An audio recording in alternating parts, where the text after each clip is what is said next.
So this is episode 82. Who'd like to give the recap? I don't know if there was much to recap since most of last session was us fighting an ancient red malnourished dragon. And mad. Yes. Crazy. We fought this dragon who was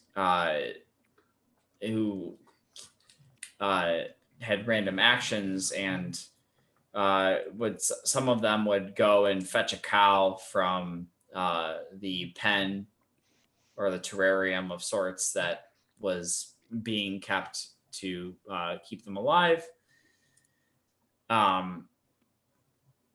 We ended up downing it, and then we traveled.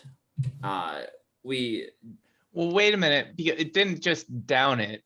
It was like a finish, a photo finish of whether it was clave or T-hole to actually nail it.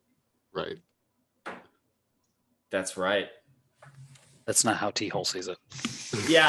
I mean,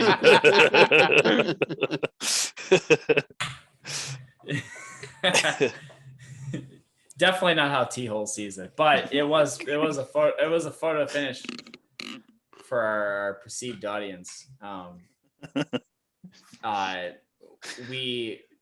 T-hole did collect some of its blood in his water skin. Aurelia collected 40 pounds of skin. Axius got a dragon eye. Zarius got something. I believe I took off the horn. The horn. I thought you got two horns. One of them was cut well, the other one was kind of shoddy. Yeah, I think, yeah. Then we went northwards. We followed the tunnel northwards to its hoard, which was full of non-magical things, equipment, and we ignored most of it. The hoard at it was, I think, if I recall, there was evidence that at one point the hoard was much larger than it currently was when we saw it. So we saw it kind of in a diminished state. It was also surrounded by the skeletons of dead dragons. Yeah. Hundreds of years of just rolling around in treasure really have a poor effect on its longevity. Yeah. But some of you did find some gems that were still pretty valuable. I don't remember if anybody took anything else from it. I got a couple hundred coins, I think. We did a detect magic, right? Yes. Yeah, Make sure both Clave and Zarius were doing that. Yeah, since gold isn't tied to XP, I mean, T-hole would have taken as much as he could carry that was within reason. Well, okay, so that's a question. What's within reason for T-hole? He doesn't have a bag of holding, and presumably encumbrance, normal encumbrance counts.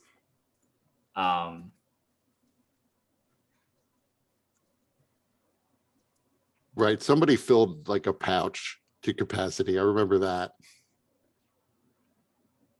Yeah, I think that was Clave. Yeah. That's a good question. I'm not really sure. I have to find a calculator to tell what the max level of gold that one can take. Well, so based on your strength. Yeah, I mean, that's part of the problem. Is it's always with gold, it's based on what sort of containers you have, and there are no hard and fast rules for how much you can stuff into a container before it breaks. Right, like they say, they give like a cubic footage for containers in the player's handbook, but not a weight limit. Yeah, that's a level of minutia that is just, yeah. I mean, some It is a people level, do it it is a though. level of minutia that is at the level I think about, however, so. It's true. That's true. Although, yeah, I am not usually, I mean, I would say like a pouch can have like like 1 cubic foot bag can have a couple hundred coins in it before it breaks. I'm not gonna go too hard on that sort of thing,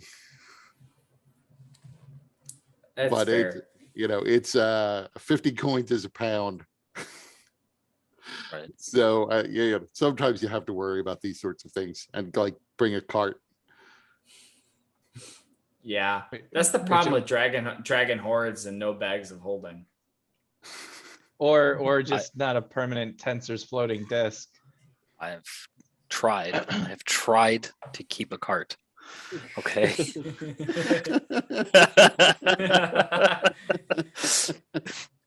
Fuck it, I've tried so hard. Where is your dragonborn body, friend? Up above. Okay. You left him with the Automaton.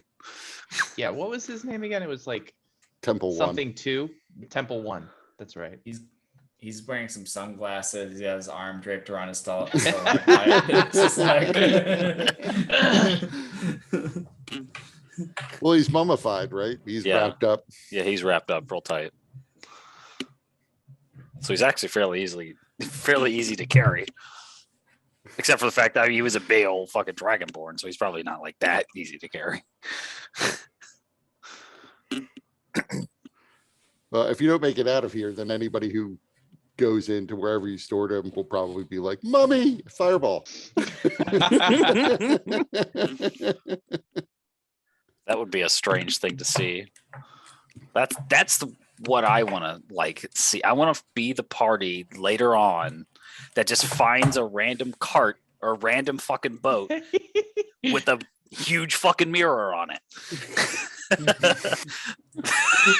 I actually, the funny thing, I've done things like that before, where like other parties have lost things, and I'll just like throw it in as an Easter egg to myself. Right. Yeah. Oh, I've definitely done it. Yeah.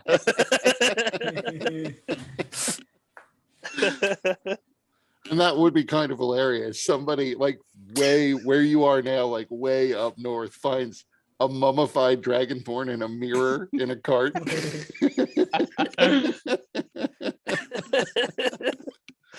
And all the players wonder why I am so amused. And then you could just link them to this episode. So after finding the horde, some of you took some things from it, and then you went into the passage to the south, where it was probably too tight for the dragon to fit. It's a little hard to say because it could have gone underwater maybe and squeezed. But eventually that sort of began to fall into a hole, into a new cavern beneath the level that you're at now. And there you found the water was pretty deep, but there were steps rising up out of the water that led to a wide set of double doors. You also saw some sigils glowing in the water beneath them, but I'll just tell you right now, that was a complicated puzzle to unlock the door. That you didn't really have to interact with. If you decide at any point to interact with them, you'll eventually figure out it is a complicated puzzle to unlock the door. But Clave just cast knock to unlock the door.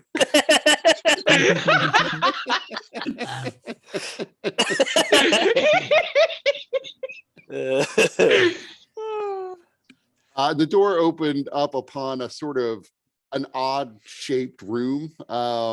It kind of expands outward from you, almost like in a U shape. There is a definite curved wall about 20 or 30 feet away from you across the room. On either side of this rounded wall, there are 2 stairways that lead up. And down these stairways, you saw these floating figures made of magical energy that were approaching you.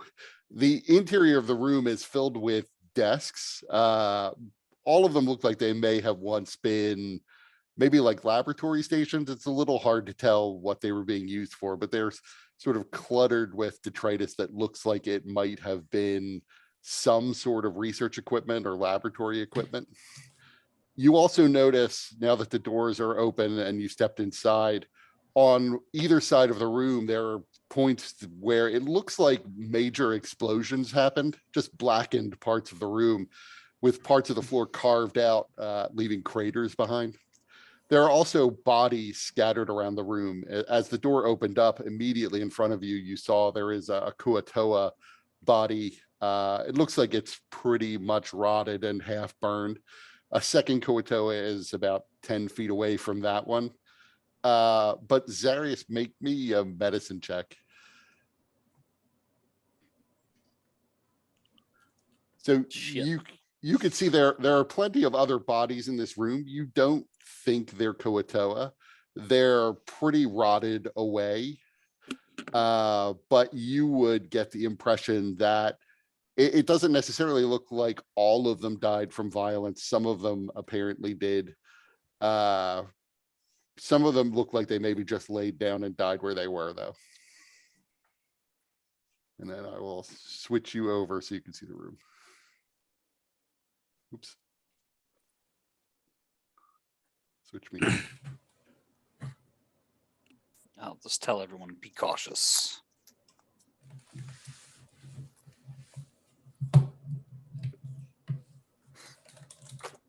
Cautious of what? Not all of these are. Not all. Everyone here died the same way. My torch So- isn't lit. I didn't bring the torch There. onto the screen. I have this giant one though. We had a short rest before this, right?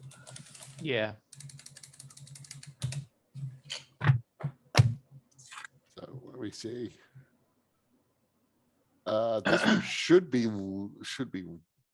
This have one's lights in lit. it. It's just huge. Like the box for it is enormous. Oh, that's my mistake. This room actually should be relatively lit up.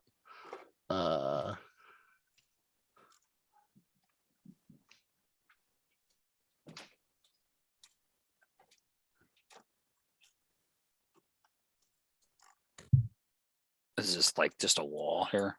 Yeah, that's the wall. And the things that are moving toward that are floating down the stairways are off on either side of the room.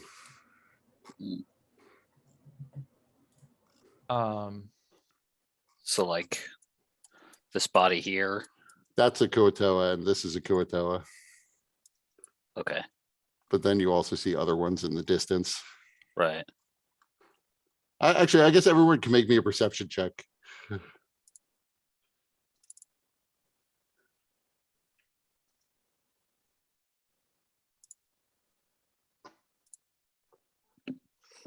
So Teal, Clave, and Aurelia, you realize surveying the room that around these 2 points of explosions, they're like those bodies are clustered at the edges of the explosion in a way that suggests that that's probably how they died.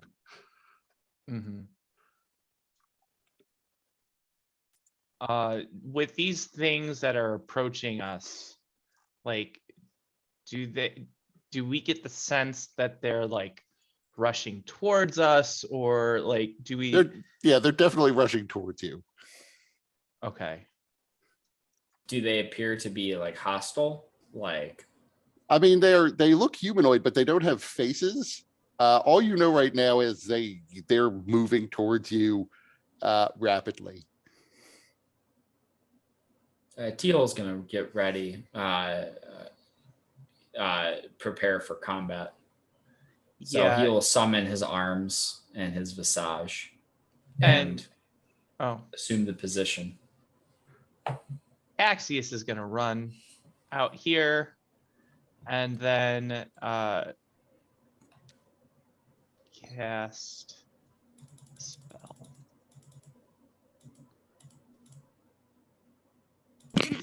I'll step forward and just tell Aurelia, you should back up. Just in case. It's what? In case these are not friendly. Alright, I'm gonna use a 5th level spell slot to cast greater invisibility on myself.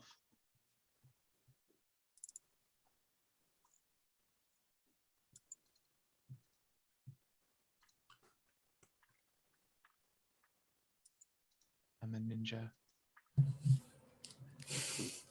Okay, so what's Zarius doing and Aurelia doing? I just stand there like just being ready, just in case they try and attack. Basically doing the dodge action. Okay. Aurelia? Which direction are they coming? They're essentially Coming from up. Either right, side. like 10 and 2 o'clock. Okay.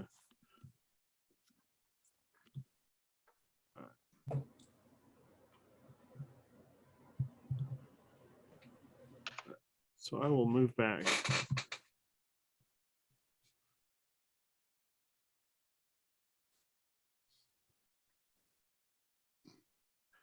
And they are just whisper quiet because they're floating above the ground, but they are making no sound as they come upon you. And everyone can roll for initiative. Well, let me make sure I've cleared the, sometimes I don't clear the initiative thing. Yep, it's clear. So everyone can roll for initiative.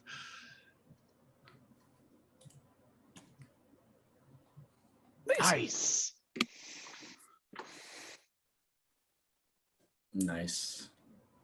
Oh man, I forgot to select my tracker or my token.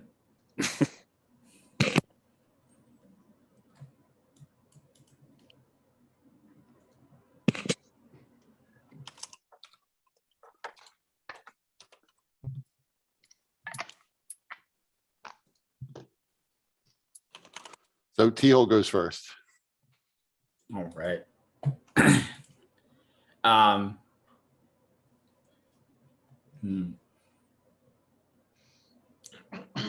I guess Teal's going to go here because he's within 10 feet. And So you could see 3 of them for where you are. One of them is behind the door that opened up inward. okay. Not the 3 that I can see like in this area. Or is there? No, there's a 4th one you can't see. You can see 3 that are inside the doorway. Gotcha. So Teal's going to strike this one with his arms.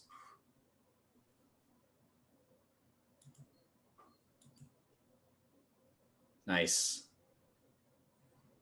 So one of those hits.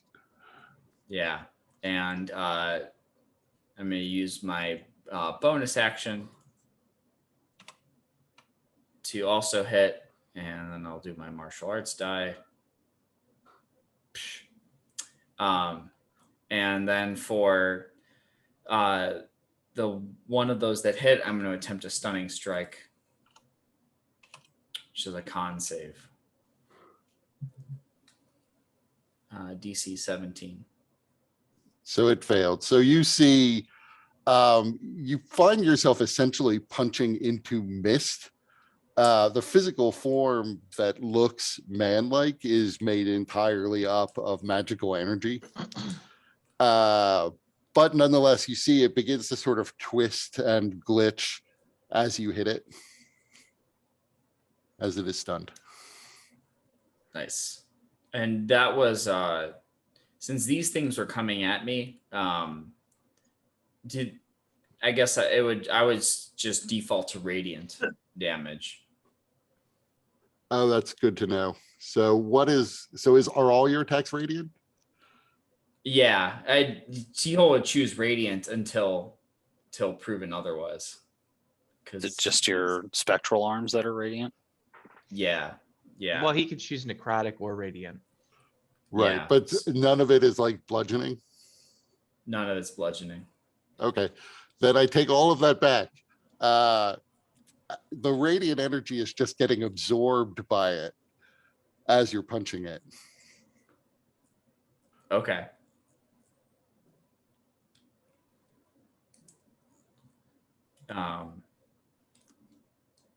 T-Hole will say, I am fierce, I am unafraid, I am bold.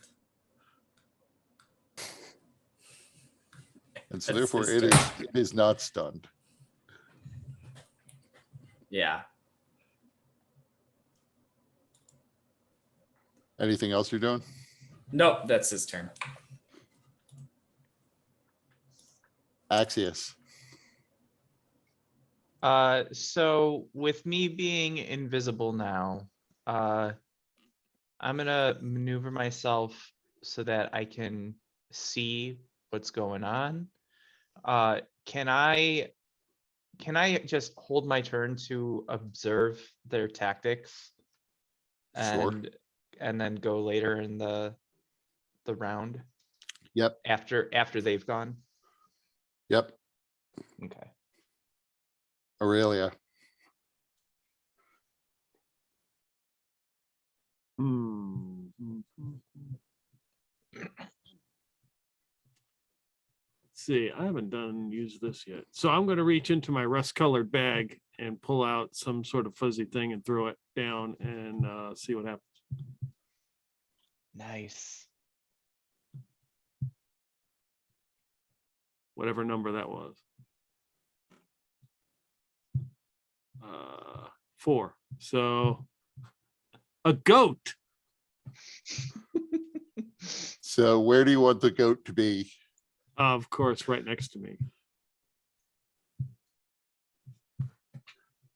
So you should be able to control the goat. Nice. Let me know if you can't. Okay, all right, hold on. Yes, the goat is under my command.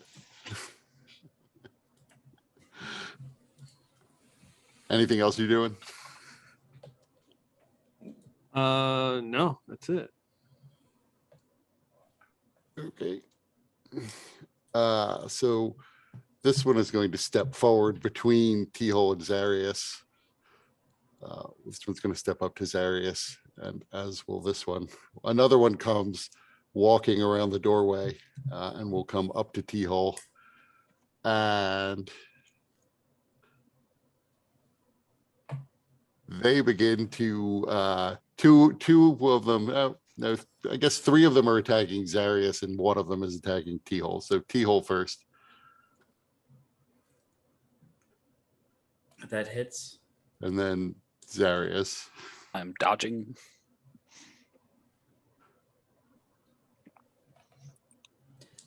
So none of those will hit me. Right. I'm going to use my reaction to, since it's force damage, to deflect it. So it's 1d10 plus wisdom plus monk. So that'll absorb that. Okay. That's their turn.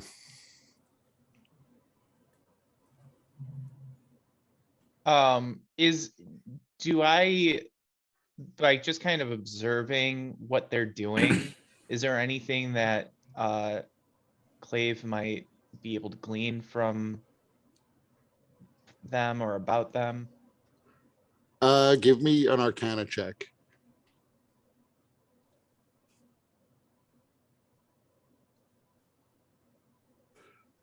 So you're 100% sure that their slam attacks, essentially, because they're mostly just incorporeal energy, that they are just amalgamations of arcane energy. And they are just bringing that to bear in a form that happens to look like them punching at people in front of them. But you know, that is about as much as you can glean, is that they are releasing magical energy and it is causing the damage. Okay.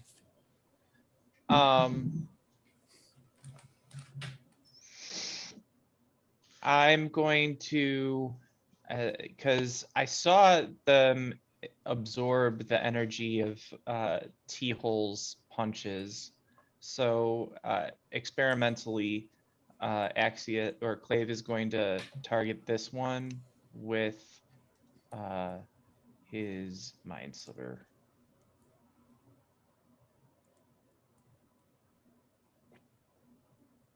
Okay, let's see.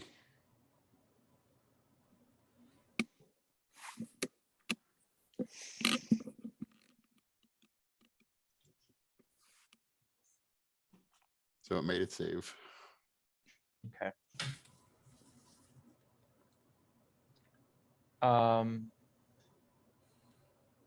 And then I'm gonna move here. Actually,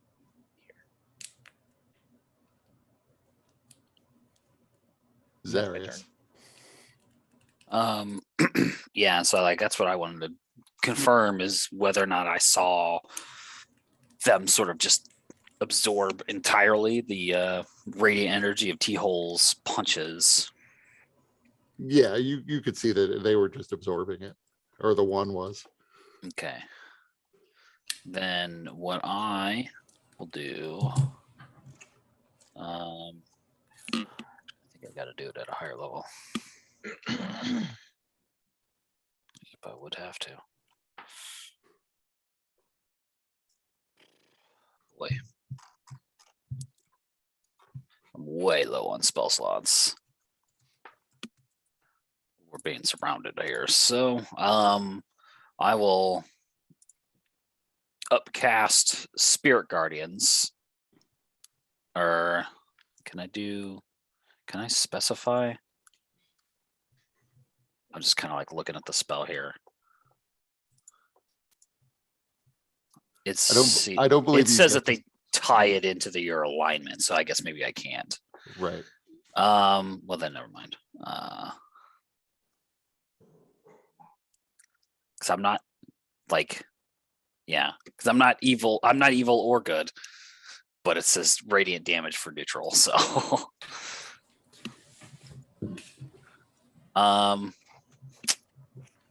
well then.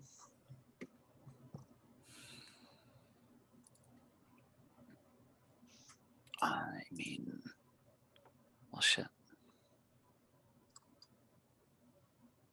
Oh, you know what? Let's just do a Bane. Yeah. We'll hit,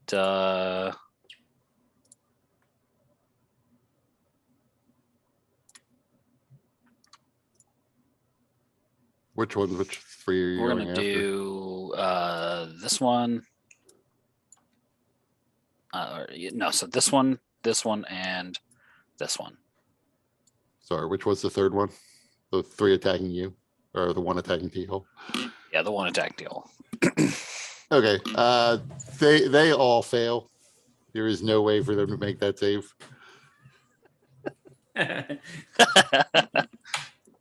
was born in the darkness.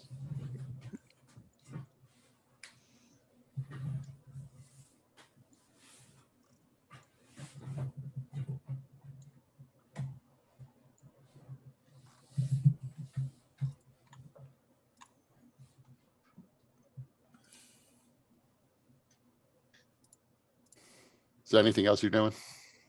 I don't know if,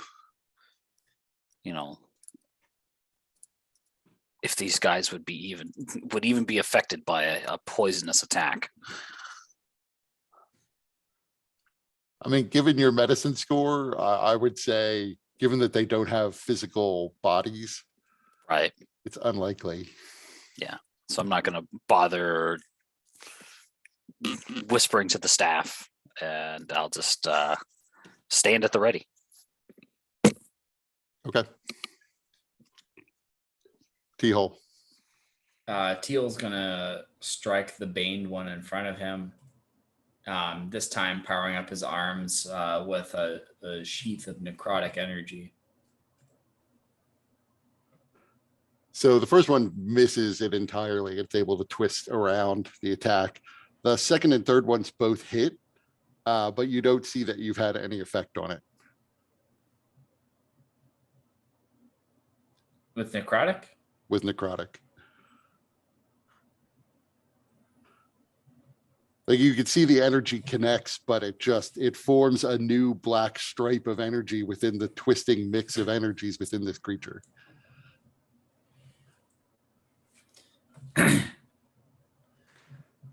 They appear to have some sort of resistance. Even possibly complete immunity. I haven't ruled it out. I guess that is that's gonna be his turn.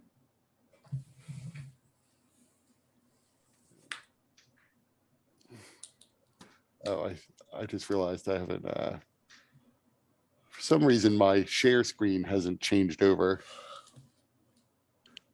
And I don't know why that is.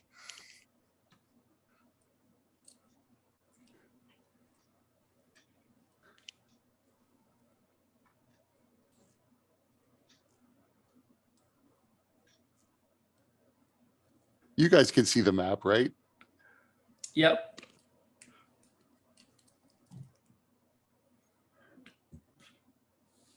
Like I said, Roll20 acting weird today. There we go. Now I can share the screen.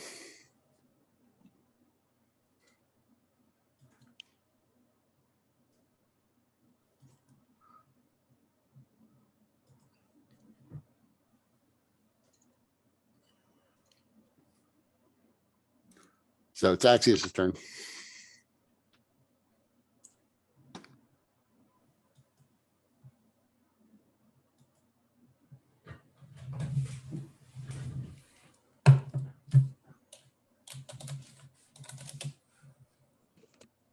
Do you think he heard you? I don't know. Oh, Maybe I was calling. It's Clave now, so he refuses to respond.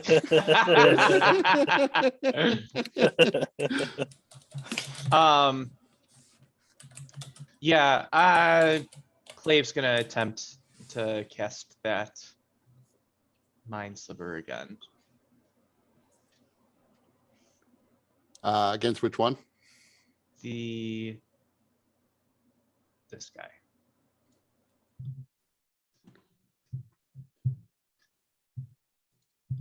Unless, is there a visible, like, effect that would let Clave know that Zarius, which ones you targeted? What their bane? Yeah, I mean, so I kind of imagined it's like it's almost barely perceivable spectral sort of jackals that are like hounding them, essentially, like grabbing at them and pulling on them and shit. Okay, I would attack the target that one then. One right in front of Zarius. So it failed. And you can see there is a momentary blackening or darkening of all of the strands of magical energy that are passing through it. It then returns back to its normal color, but it seems to have had some effect on it. Okay. Excellent. That'll be my turn. Okay. Aurelia.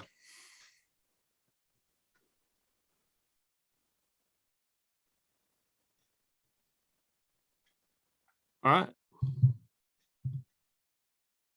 Be the ram attack. Charge. That's it. What sound does it make? The melee.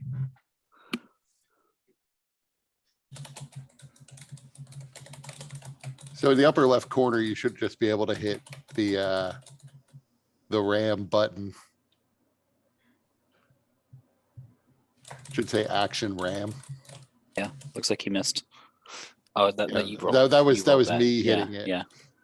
Okay. So if you want to hit it, Okay. Actions ram. Okay. Yeah. All right. I can't Little bit- read little that. better. that hit. It does seem as if it doesn't have as much effect because the creature, the ram attack passes through, most of it being just incorporeal energy. But it did seem to have some minor effect on it.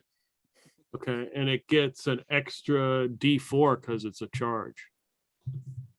That's true. So roll D4. Every little bit helps. Boom, yeah. Hey, you did. I bet you did 4 whole points of damage there with that ram. Just wait, this ram is going to save your lives. Right. And it's got to make a strength save or be knocked prone. It is immune to being knocked prone. so- What? I planned against this possible ram attack. Yes. you did. What if they summon a goat? I thought. Hey, summon a guy. What if he's got a punch?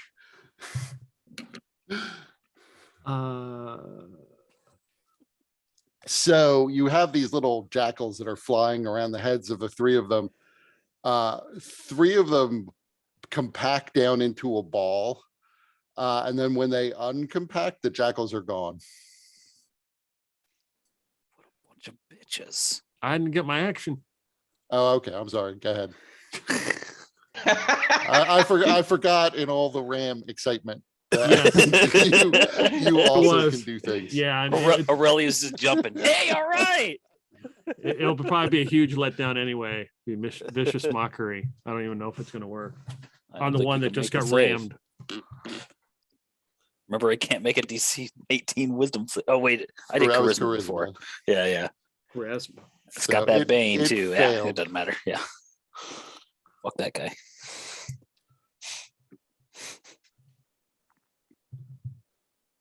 So it failed. So it seems as if it did take some damage from the vicious mockery. Oh yeah.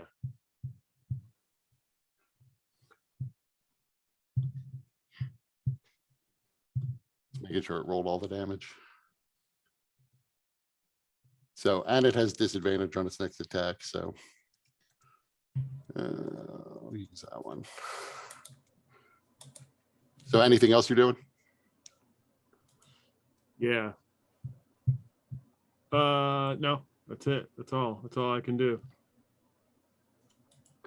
Okay, so now 3 of them compact into balls and eliminate the jackals, and the third one is going to make an attack against Zarius, but misses.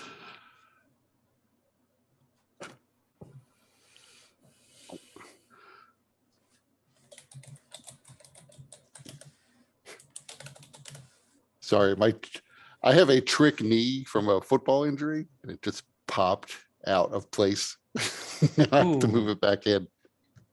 Ooh, I know that pain. That's uncomfortable. It's back. It's back to normal now. All right. Zarius, it's your turn. Sure.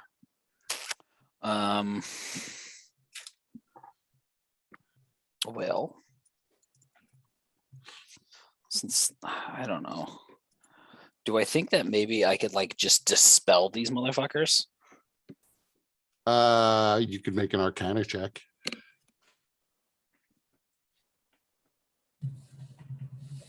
Oh no, shit. Yeah, you don't know one way or another. I mean, it would be a semi-educated guess.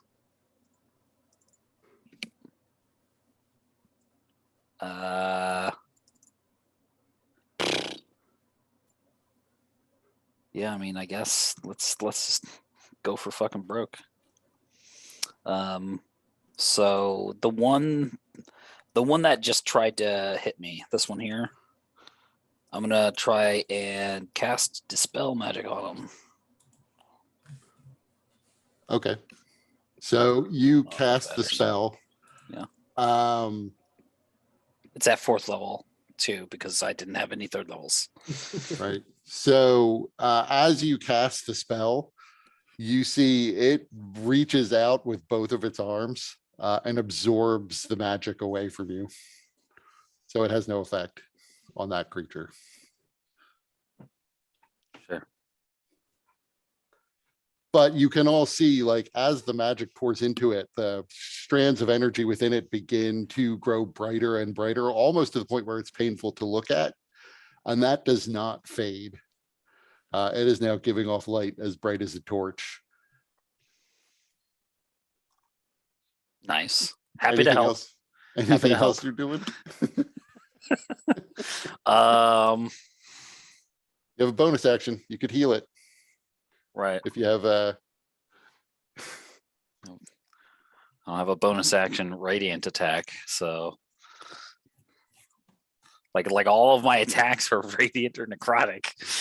So I mean, you have a staff. The goat did damage. with yeah, bludgeoning. I Yeah. know. I mean, Wow. that was going to be my next go-to thing. I have one. I can cast the spell magic one more time. That's it. I'm done. I got 1st and 2nd level spell slots. That's it, and not very many.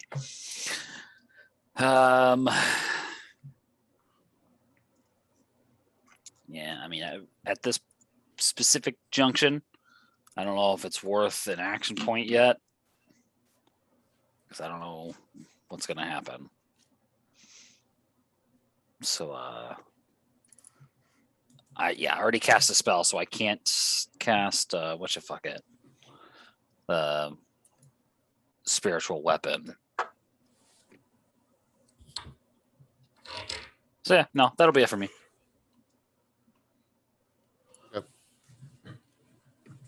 Teal. T-Hole, being dismayed at both of his attacks getting absorbed, he reaches into his pack for the last resort, and he produces a wand with a sick-looking skull on the top of it, like a sick bro-looking skull, and he casts fear. This is a wand of fear that I've had for a long time. And I'm going to cast Cone of Fear.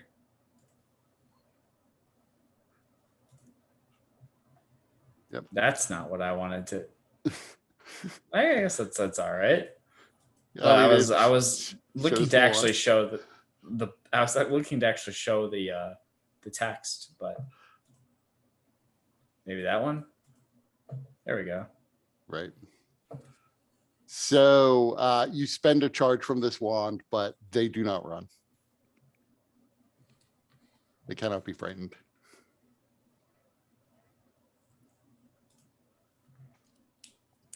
Anything else you're doing?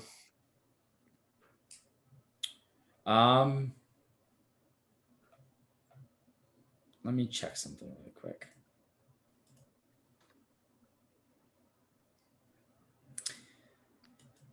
Nope, that's it. Axios. Curiously, I didn't pick this monster to defeat the party. I just picked them because it's like, oh, magical society, and look, mana storm golem. That seems like it'd be almost perfect. It turns out so far the goat is the MVP. This is this half of the campaign's version of the door. Now, I mean, to be fair, so far Axios has done more damage than the goat. So Axios is currently MVP.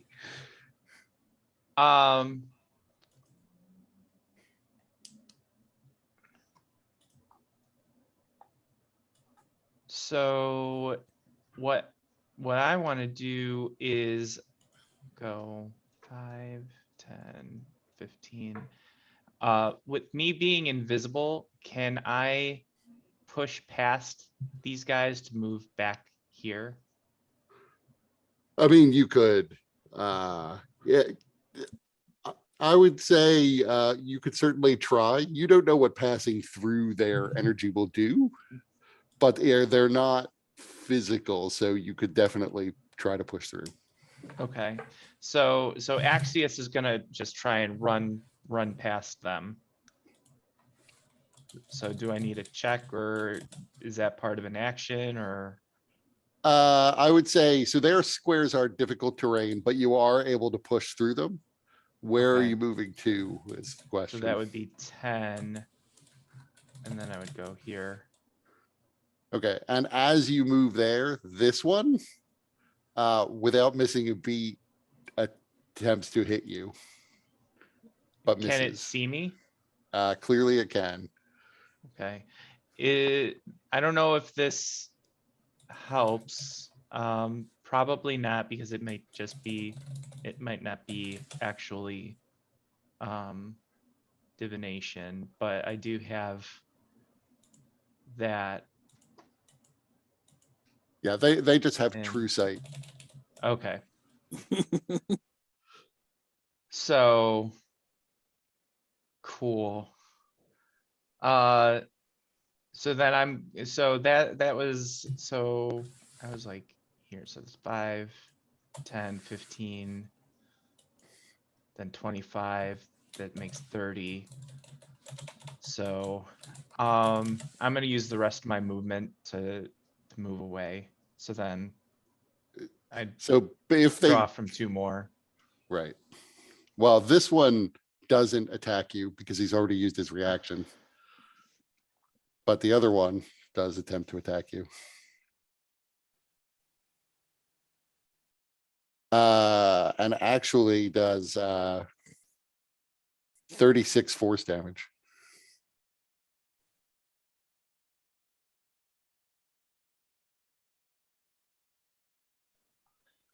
Stopped a crit. So it does 16 force damage. Oh shit. And well, maybe because I'm a shape changer, unsettling visage will work.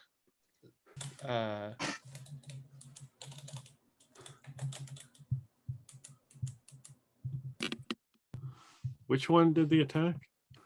So could I use my unsettling visage? This one, not the one. Okay. Okay. To make that be at disadvantage?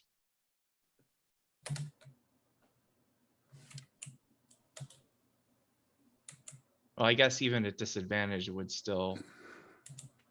Well, but it wouldn't be, yeah. Right, so it wouldn't be a crit either way. He still would have hit. Yeah, so I'm gonna not use my, because Zarius already. I canceled it. would say it doesn't say it's fear based. It could be confusion based. They could be confused, so I would allow it to work. It just wouldn't do anything if you did it right now. Right. I mean, if Zarius already cast, or did his, Sentinel at Death's Door. I mean, I I'm guess not- it's a question of would you rather use this and force Sarius to use his Sentinel at Death's Door, or Right. How many times can you use the unsettling visage? Once. Yeah, I got 5 uses of mine, so it's fine. Okay. So then it deals 16? the 16 damage. Okay, that's not too bad, but then it's gonna force the oh shit. Where's my, I had 64, so minus. I guess it doesn't even matter if I maintain concentration on my spell.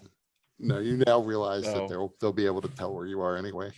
Yeah, so I'm just gonna drop concentration on it anyways. And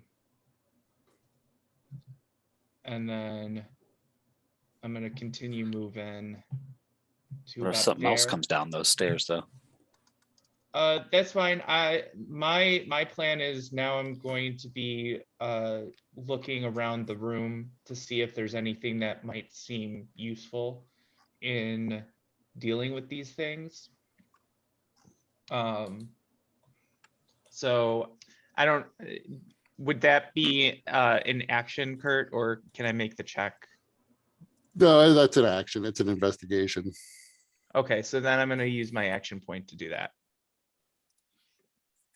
Okay, so make me an investigation check.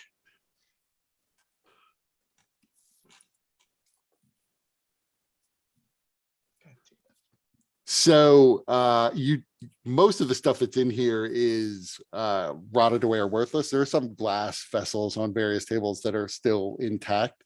A lot of them, though, you realize there's a lot of shattered glass on the floor. And I would say with your 16, looking at the explosions on either side, you have to wonder whether or not those might not be the remnants of explosions that, say, uncontrolled magical golems might have caused in some way. Although you haven't seen these do anything like that yet. Axius is smart enough to put together and say, guys, be careful. I think they might explode if you kill them. There's only one way to find out. You don't see anything Um, that looks like it's intact enough to be used against them. Okay. There are books that you see now that you're in the room, bookshelves on the walls, and some books on random tables. Probably they are crumbling, but there's no way to sort of check them in the middle of Yeah. combat. Yeah, maybe if I had a time stop spell times 12, given how time stop works in this edition. Yeah, so that'll be my turn then. Aurelia, All right. Where's the goat? Here we go. Ram attack. Ram attack. that hit. All right, nice.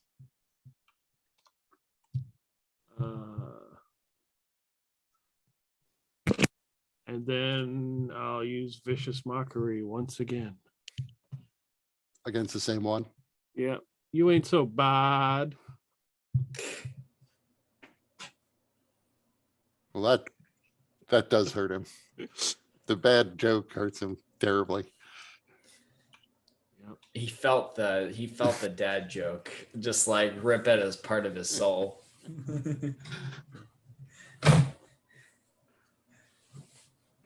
Anything else you're doing? That's it. So this one that you just mocked and is at disadvantage as a result. He is going to attack Zarius Hey, him.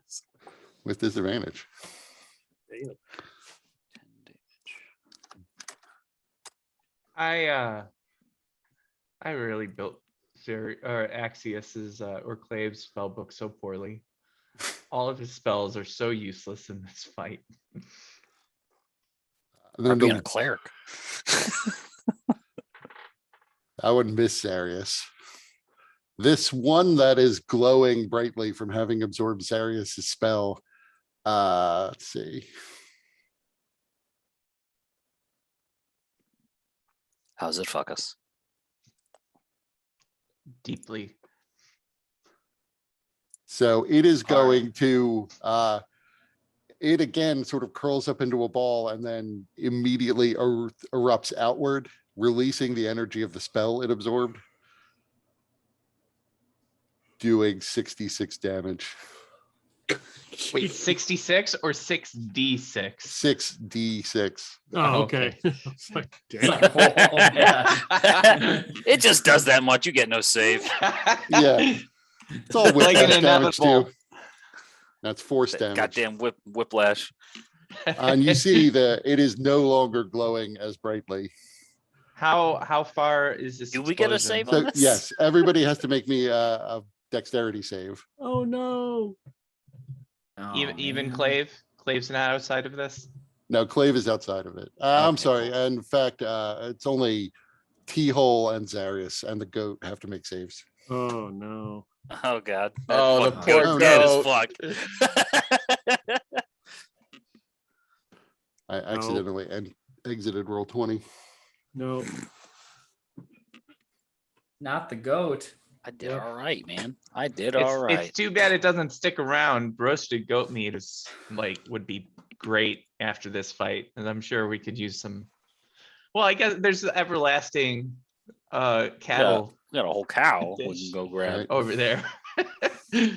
So the goat vanishes.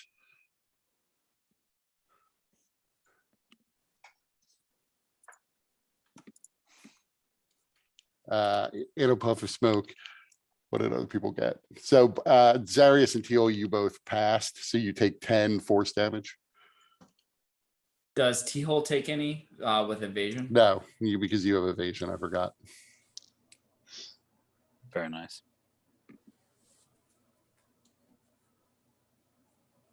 And then the other one will attack T-Hole.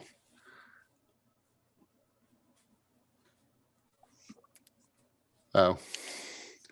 I just realized actually they can make more than one slam attack around. Nice. They've been holding Uh, back. Yes. AC is 21. So the first one hit, second one missed. And then there are 2 more slam attacks against Sarius, It's both missing. And Sarius's turn. Teal's gonna use his reaction to deflect the energy. This. There you go. Nice. Yep. That covers it. It's that time again. It's been a while. But here comes the scythe. I'm gonna bring it down on this one here.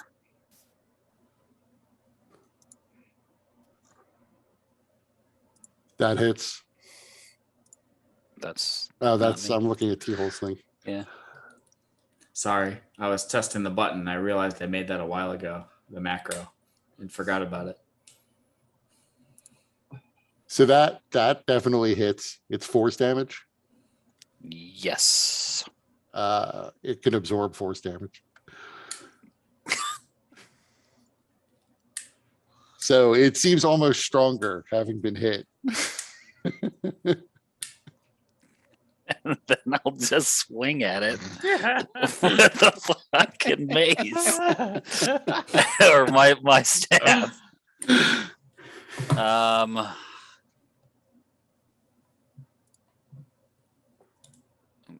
that go? Oh, okay. That didn't actually roll to hit. Here we go. Would you roll to hit, you bastard?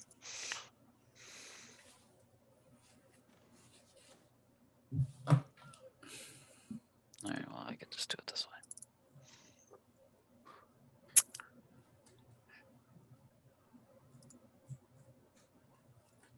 That There we hits. go. Doesn't it also do lightning damage now? No, it's not. Yeah, that's not even. That's not the right damage. Hold on.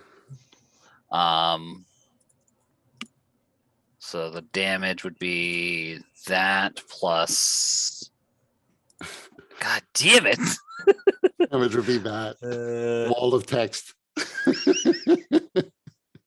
One is the lowest number. Plus 3. It's actually plus 3. Oh, I do have a plus 3 on my strength. How am I able to roll your damage? The fuck? Oh man. And I rolled better than you.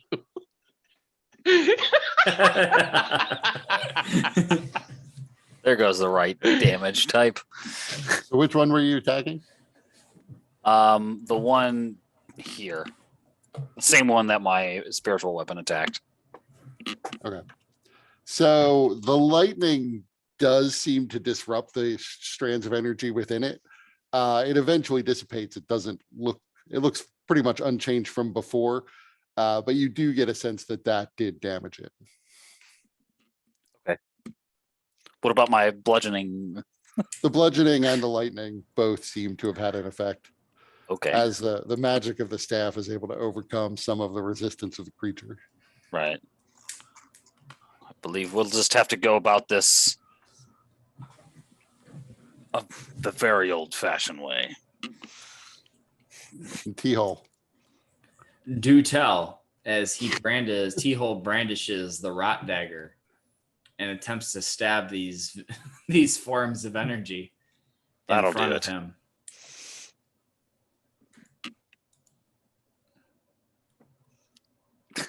Oh, you Ah. stabbed yourself. With the one weapon that can kill you permanently. What? Right. The first one hit. Were you attacking the one attacking you, or a different one? Yeah, the one attacking me. And I'm gonna spend a Kai point to do flurry of blows, because like I only get it for free if I use my arms, to make 2 more attacks. Those both hit. And you feel the dagger sinking into the energy, almost as if it were physical and solid. And I'm gonna spend 1 more Kai point to attempt a stunning strike. DC 17. So it appears to be stunned. Nice. And that'll be my turn.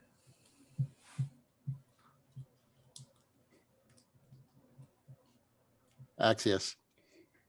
So Axios is gonna move here to take cover behind the table because he's expecting these things will explode. And then I have an interesting question.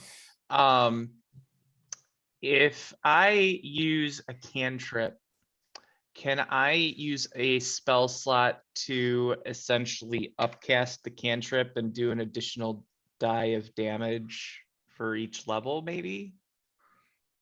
I'm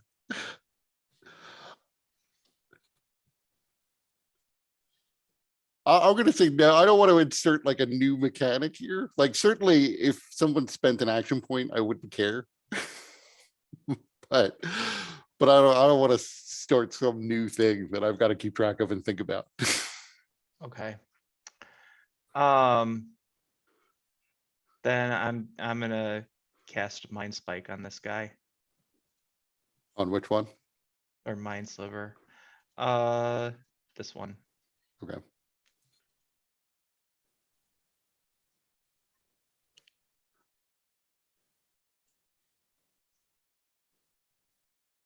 Way Okay, to save. that's my turn. Aurelia.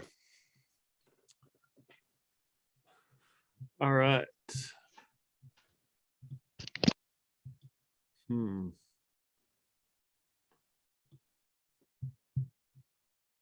The cast Dissonant Whispers.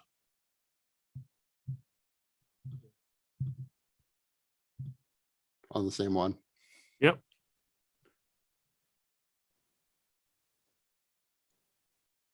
He failed.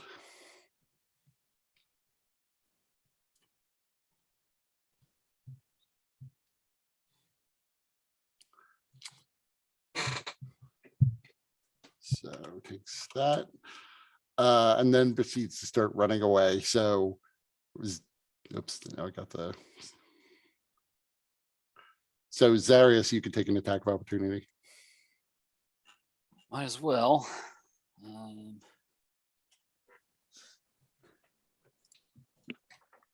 Yeah.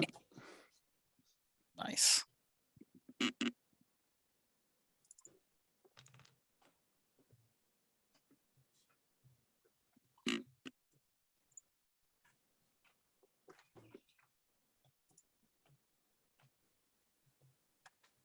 So I don't think that damage is right because I just maximized the damage and then add the base damage to it. They don't. So it I don't looks have like anything. it's right. Yeah. So max damage would be, So it should be a 14, D6 and a D8.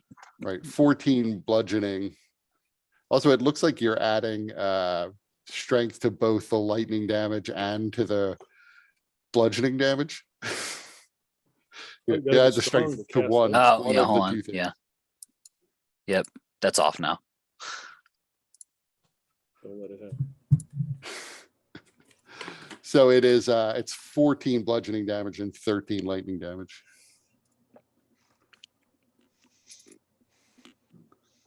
How's he like that? It definitely seems to weaken the creature as it moves away. Moves to there. Anything else Aurelia's doing? I'm going to move down here. Okay. So this one that's run away, it's just going to move over to Axius since it's closer to him now. Yeah, sorry about that, Axiom.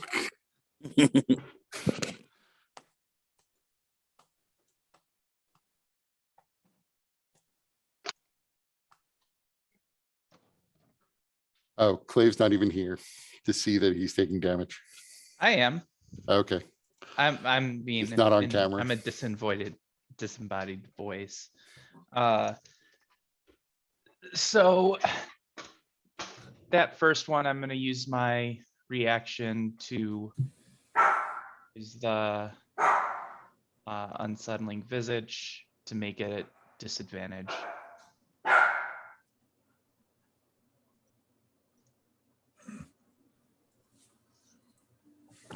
So it misses as a result. Okay. And the second one, I'm sure misses. So the two of them are going to attack Zarius. That's one of them. 2 hits.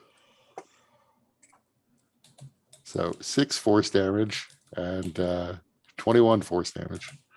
How the fuck did that happen? Jesus Christ. First one rolled really poorly and the second one rolled really well. And then the stunned Total. one will take its turn to do nothing.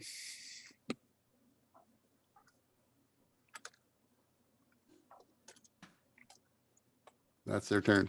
It's Zarius' turn.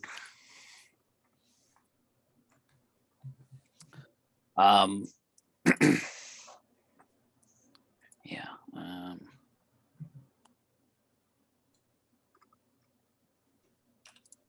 Just double checking. There's no fucking spells I can do here. No extra spells, something handy.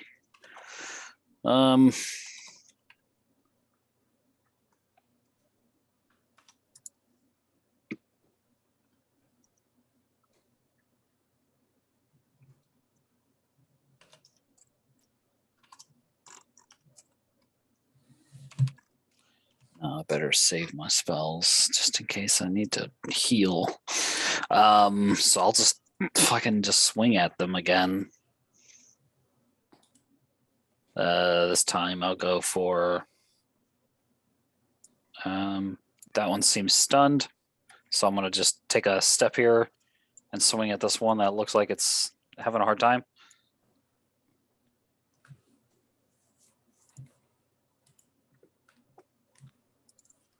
That hits.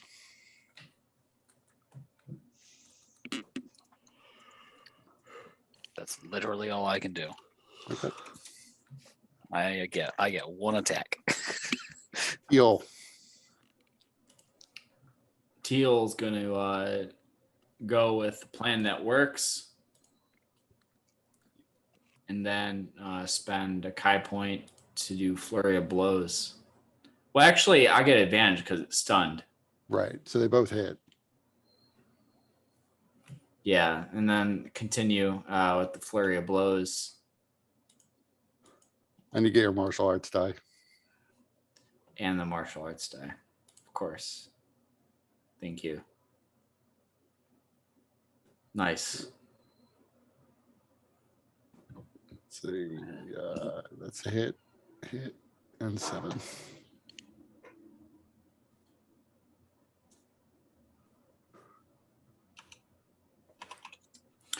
The stunned one is looking particularly weak. you could see it's not so much that it's hunched over or looks tired or anything, but the strands of energy within it are starting to separate. It's looking less and less like it's humanoid in form and more like it's just a column or a floating ball of energy. Although it's also that energy is beginning to look erratic, as if Clave might be correct that if you destabilize it enough, it could just blast outward. Well, that'd probably be a deck. That'd probably be a deck save. So I think deal would be okay. That's all that matters.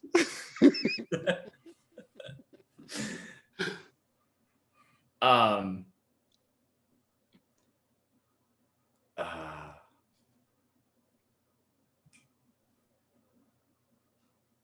So anything else you're doing?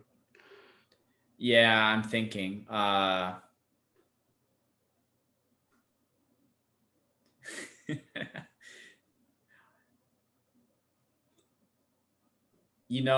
going to see, I don't have any magical. I don't have any magical. Actually, I do.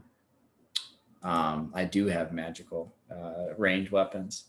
So what I'm going to do is I'm going to move around to the backside of this creature. And so where exactly are you moving? Are you moving through its space? No, I'm moving around it. So you'd be moving like here. If you move here, this one will get an attack of opportunity. That's fine. It can take an attack of opportunity. Oof. Oh man, that's so I brutal. assume Zarius, do you still have a reaction? Yes, I do. Because he just critted on an attack of opportunity. And we'll make sure that doesn't happen. So then you only take 10 force damage. I'm gonna use my reaction to absorb that 10.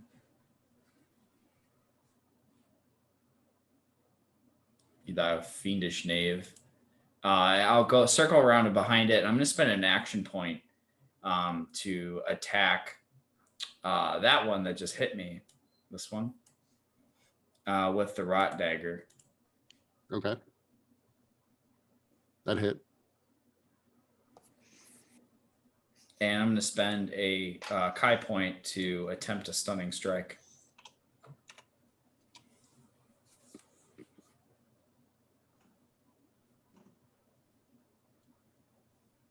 You made it. Yep. And this one is no longer stunned at the end of your turn. Yep. And that'll be my turn. Okay. Axius. You are now standing next to one, which approached you after Aurelia chased it away. Yeah, which makes me incredibly uncomfortable. So first thing Axius is going to do, he's just gonna shoot for the fences and wonder what is going on with these things. So he's going to attempt detect thoughts on the one in front of him.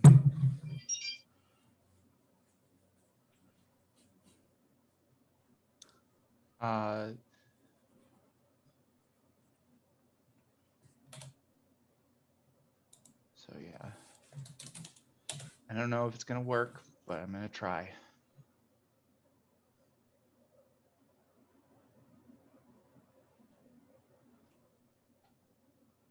Trying to figure out what sort of action it is to probe deeper. Well, I mean, on the surface level. Subsequent.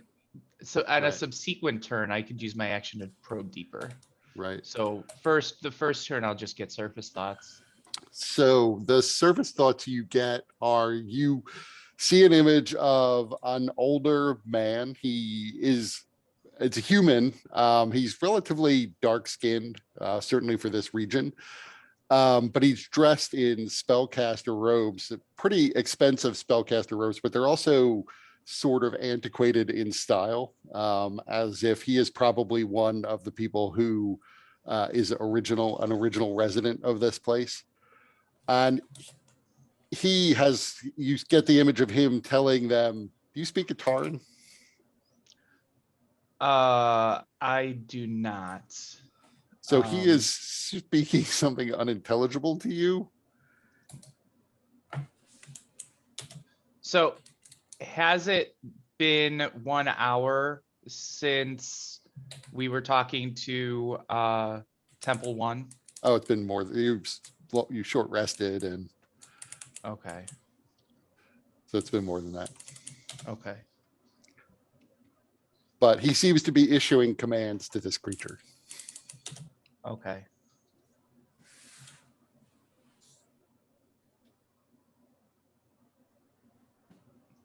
All right, then.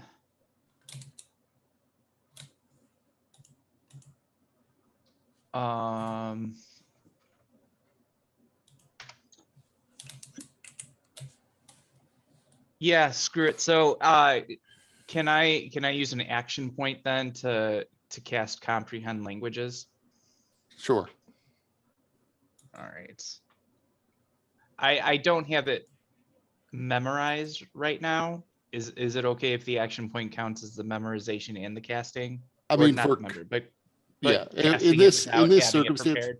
for comprehend languages, I will allow for the action point for you to cast it, even though it's not prepared, and even to understand what was just said. Okay. Even though it's being cast afterwards, you could sort of make it out after the fact. But first, make me a medicine check, even if it's untrained. Okay. Oh, I actually have proficiency. Nice. So looking at this guy, you realize that you could see what looks like black traces of veins running up his neck out from under the robes. He clearly is ill with something or under some sort of curse or magical effect. You would gather it's probably some kind of disease, though. Mhm. And thinking back on what you heard him said, you realize that he has said that these golems are to kill everyone in this room to prevent it from spreading.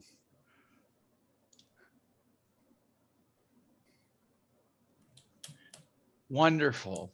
So now as Clave is thinking, not only are these things going to explode, but now we've also been infected by some incredibly contagious and deadly pathogens. This day just keeps getting better and better.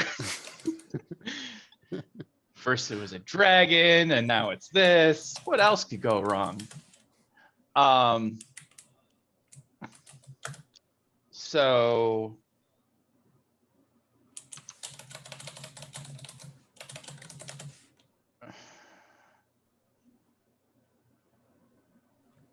yeah, that's gonna be Clave's turn then.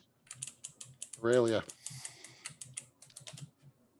See.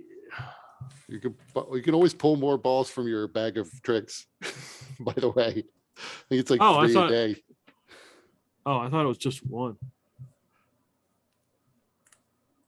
I mean, the balls will reappear the next day, but yeah, I think you could pull up to 3 in any given day.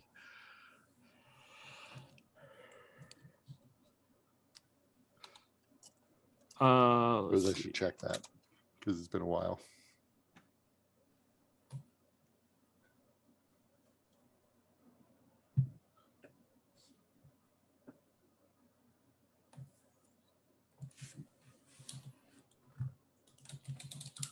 Yeah, it's once 3 fuzzy balls have been pulled from the bag, you can't use it until dawn the next day.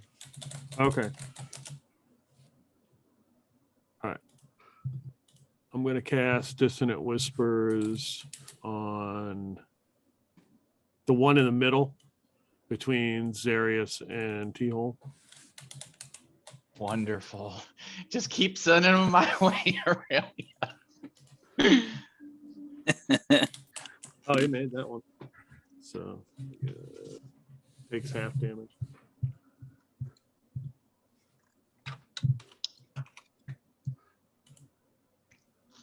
So this one does not rush off towards Clave. But it does seem to have some effect. Anything else you're doing? That's it.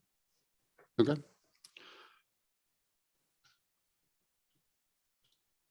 So this one having its mind probed is going to attack Clave, Mm-hmm. but miss. Yes. The two who were previously attacking Zarius are going to continue to do that. So the second one hits, the second attack from the first one, and then the second guy. So 2 attacks hit, one from the first and one from the second. The one that was formerly stunned, well, it doesn't have to move, so it is just going to attack T-Hole from where it is. So I assume you'll use your reaction to absorb all of that.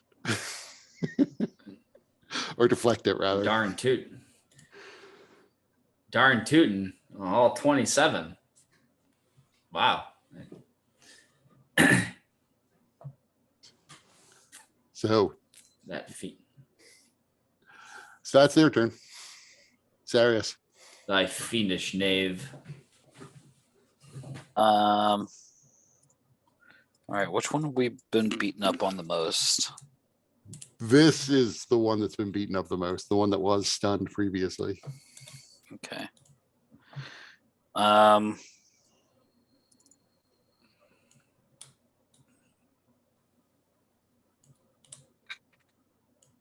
Yeah, we'll just I'll just hit him, I guess. And then, That hits.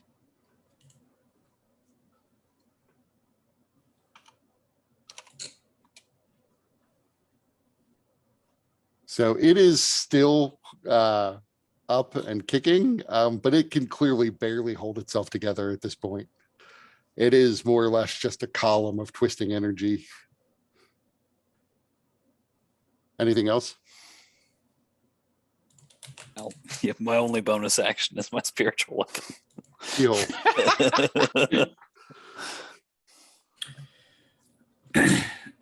Teal's going to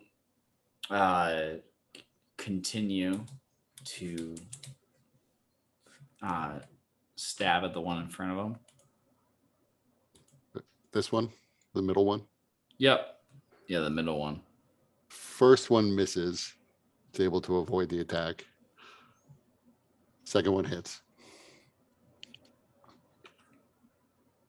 And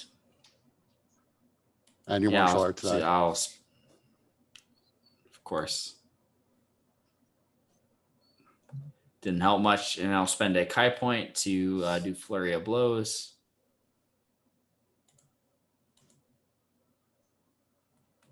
Both hit. Anything else? Stunning strike. Yeah.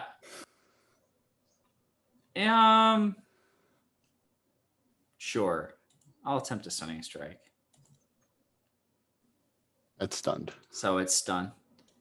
And Teal's going to use his movement action to back up.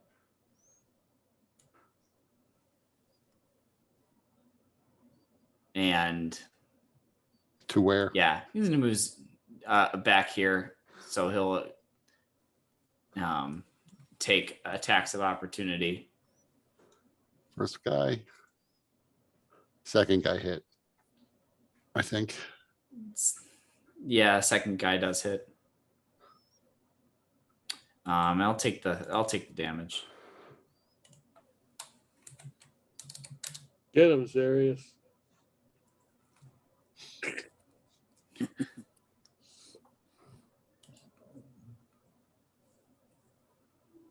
And that'll be his turn. Okay. Axios. All right. Axius is kind of bobbing and weaving with this thing. And then he's gonna try and probe deeper while shouting, "How do we stop you?" So then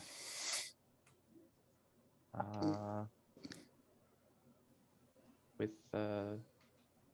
So it gets a wisdom save, I assume. I think it gets another wisdom save. Yeah, it doesn't get a wisdom save from the first effect, but it does for the deeper probing, which it fails. So as you yell that, probing deeper, you realize it doesn't understand your language, common. So I'm gonna shout to T-Hole. T-Hole, ask it how we stop it.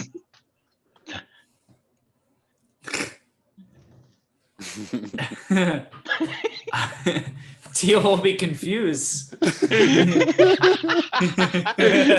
do it. How do we stop you? Question mark.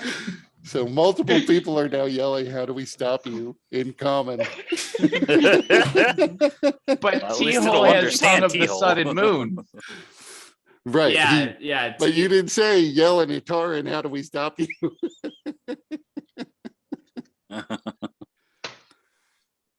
Well, See, does it let- T-Hole does it doesn't let have you to speak? know Does- the language. Right. This tongue. Yeah, tongue, this- sun, and moon. You don't have to know it. You like whatever I say, they understand. Oh, I see. Okay. So And even if so, I said it in right, common, it immediately, listening to that and interpreting it, you immediately get an image of you asking the same plague riddled guy to tell them to stop attacking. That's its first thought, is to get its creator to tell them to stand down. Okay. Its second thought is you see a group of people also clearly riddled with the same plague, fighting one of them, which then just erupts into a fireball, which blasts them away and vaporizes some of them. Okay. Also Yeah. stopping them. So I'm gonna shout out, "Yep, they explode. Be careful."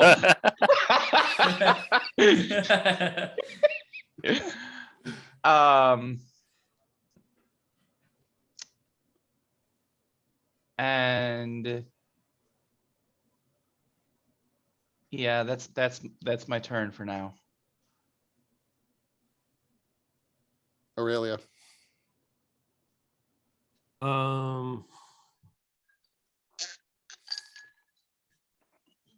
So the one to the right of Zarius. I'm gonna do dissonant whispers again. This one? Yep.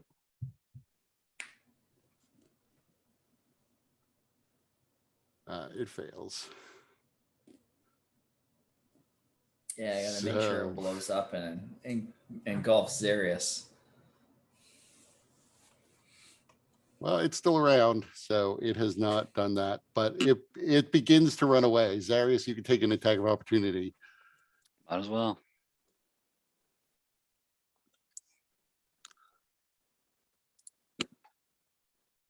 That does not hit though. And T-Hole, you can take an attack of opportunity as well.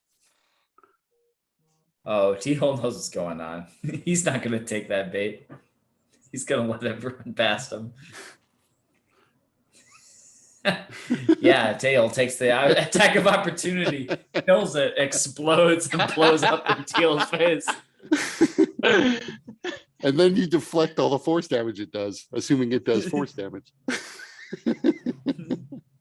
Or you evade it because it's probably a dex save. Would it be an action to pull another pebble out of the bag, or is that an action? It's a bonus action. You could still do that. Okay, yeah, I'll just reach in the bag. Might as well see what we got in here. All right, roll a d8. 2. That is a owl.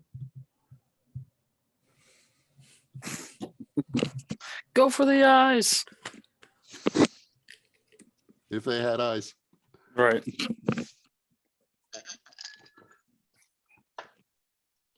So you have an owl now.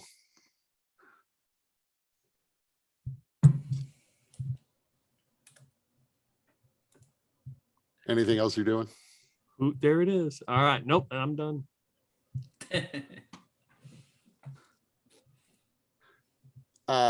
So the one next to Axios will continue to attack. Both miss. And then the one that was just chased away is going to move up to T-hole and attack him. I assume Zarius will block the crit. Yeah, I'll do that. I can only do it 2 more times, guys.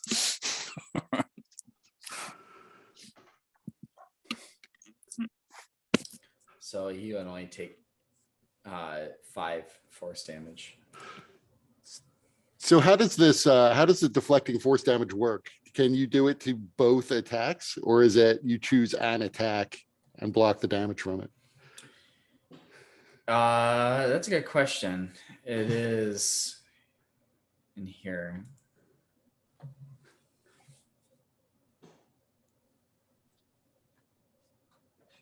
I block Because all the technically, damage. so at least the way I read this is it's an attack because you're taking damage twice from the first Yeah, attack yeah, and from you're the second right. attack.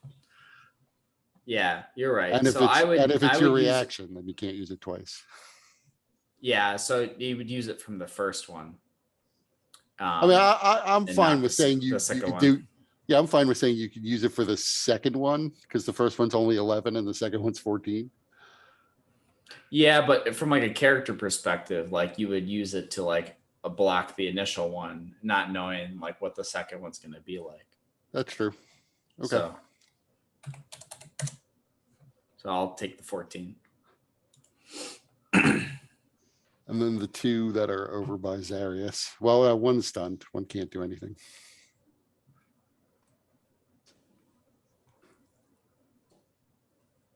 So one of them hit for 14 damage.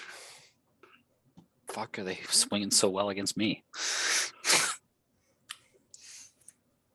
Yeah, Zarius is used to not being hit. Let's go back to that. And stunned guy will continue to be stunned. Zarius' turn. I will hit him.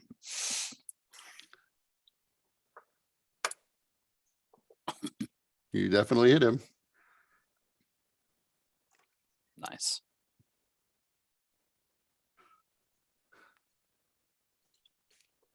Nope, that's you. I was about to take the damage out of your hit point total.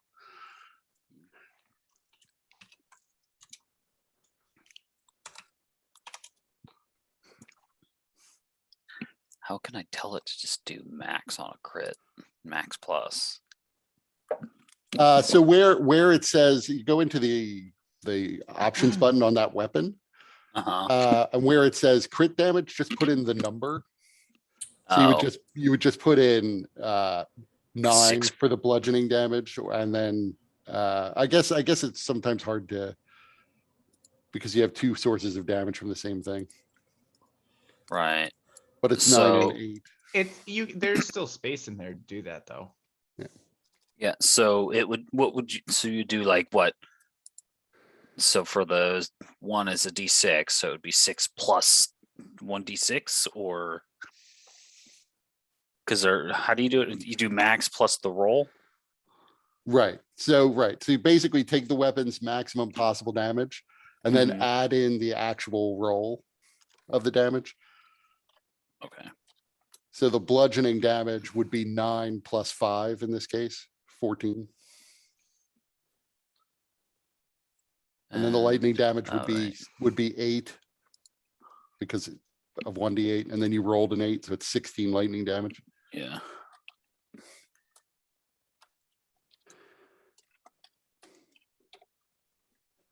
So you did that damage. T-hole, it's your turn. You are facing the column of energy that looks like it's about to explode.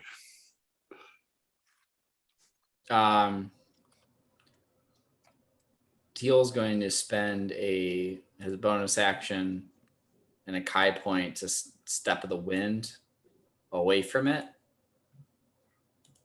to a reasonably safe distance. And then I'm going to use, he pulls out the satchel of seeker darts, and he pulls out this dart and whispers, "Seek." And obviously it doesn't have to go very far, but it's going to go towards this thing, and he's going to spend the Kai point as well. So I've got 4 Kai points left to double the lightning damage.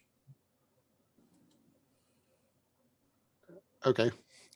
So let's find it.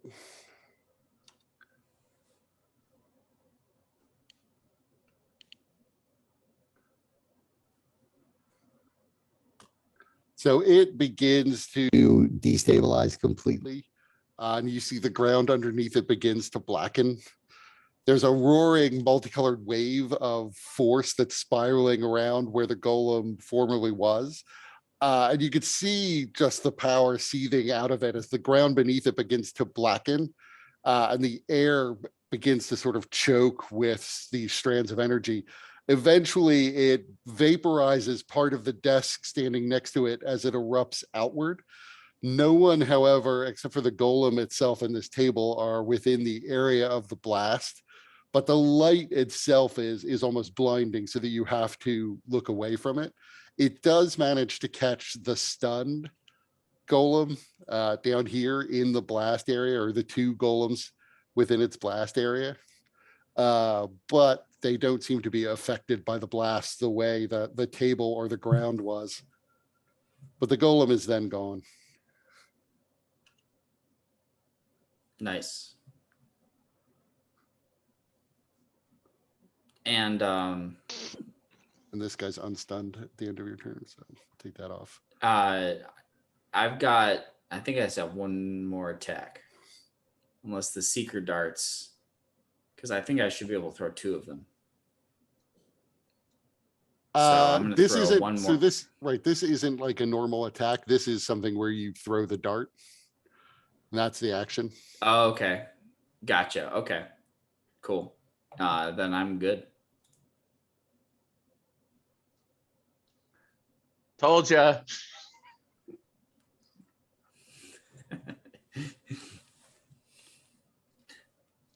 That's why I moved away before. It's hitting it. Axios's turn. Yeah, so seeing that is all I needed. So Axios Clave is going to use his final 5th level spell slot to Dimension Door right here.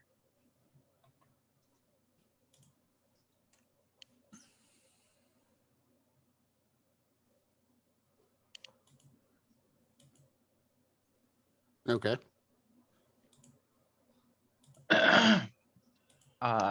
And that's my turn. Okay. Aurelia. And Al.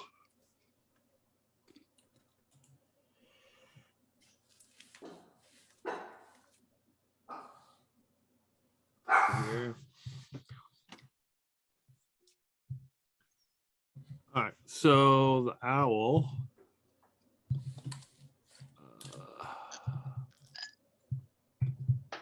Okay, come on.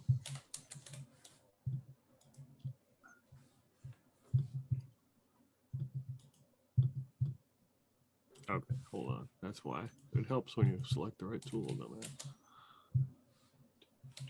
Go fly by this guy. Get him with his talons. Okay. Take that. The owl hits. The thing explodes.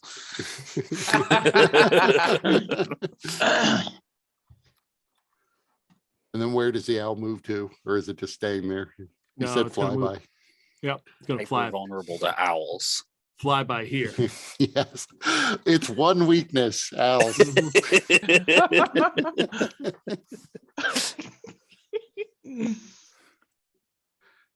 Vulnerable to Al damage. It did 2 points of damage.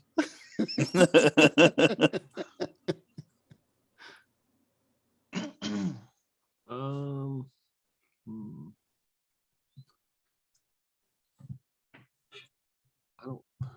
That one might be too far away. I'm just gonna hit the one in front of his area. It's a Dissonant Whispers.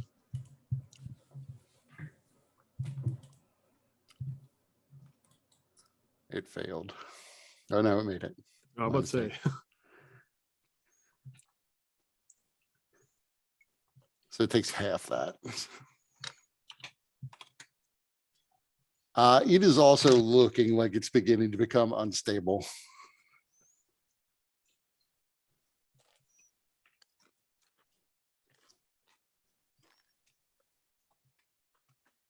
All right, that's it.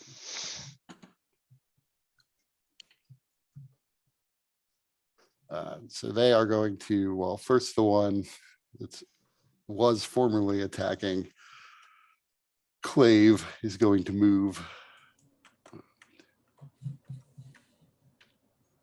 over to T-hole.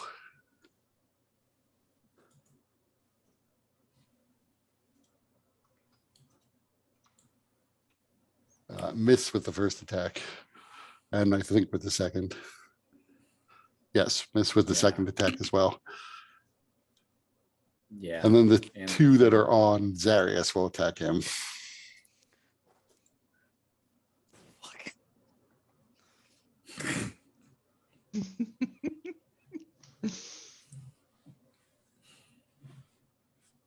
One doing max damage, actually. That's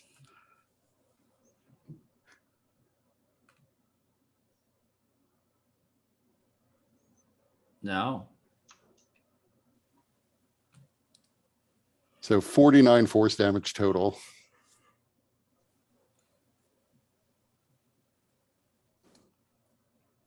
Down to 22.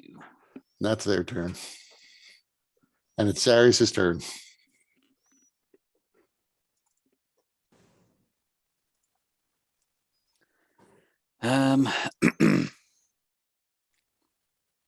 Time to heal myself a little bit, I guess.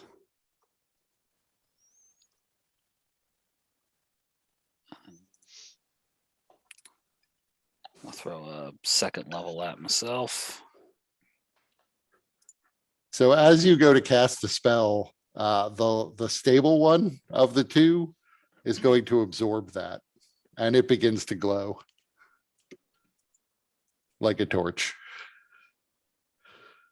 Sure.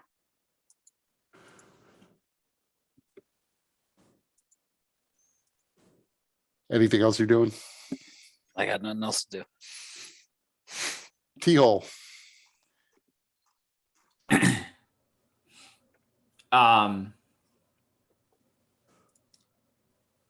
Steel's gonna try to take care of the one in front of him and swing at him twice with the rot dagger. Both hit. And then spend a Kai point to flurry of blows.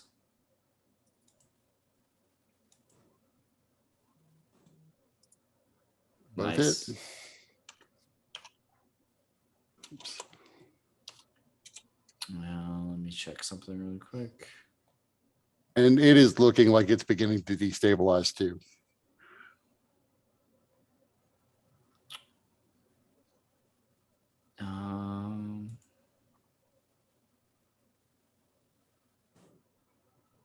Nope, that's just for arms. Okay.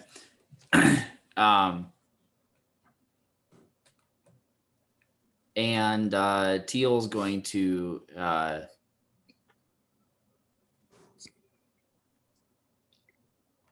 I'll spend a Kai point to do a stunning strike. Why not? Or a 10th one. Yeah, definitely not. Do we have any potions of healing?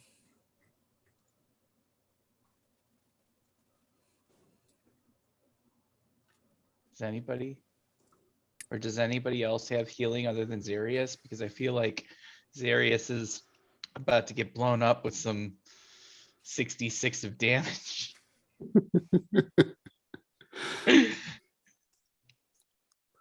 That's I have ointment. that's my Okay. turn. Okay. It's Axios's turn. All right. I assume that this right here is a door, which is why I can't see past it. Yes, it's a door. Okay. So, let's see. All right, so X is gonna go 1, 2, 3, and with that, he can see these guys. So he's going to cast Mind Slipper on this guy. Or I have reincarnate, so we're good.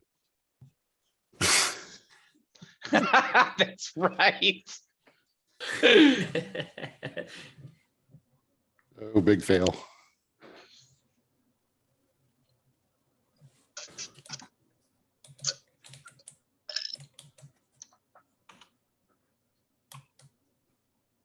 Da, da, da, da.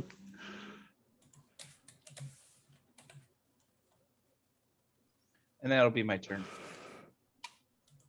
Okay, let me just mark off so I remember. Remind me if I forget the secondary effect. Oh, I keep track of that. Yeah.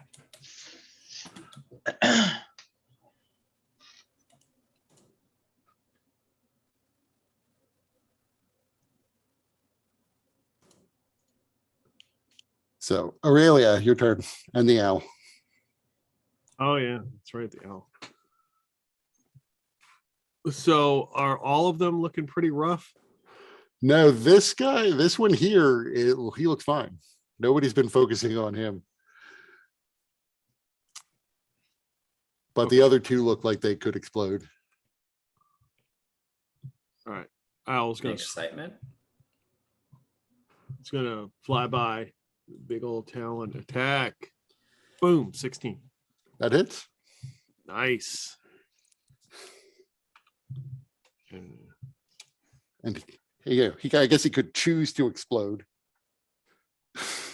But he's taken his first damage in this fight.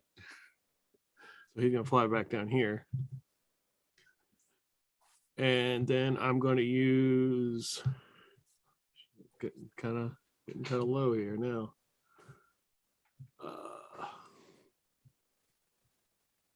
Hmm.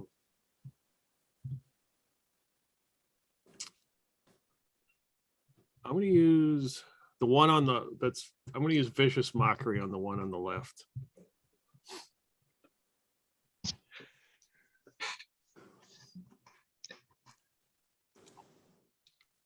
So he fails.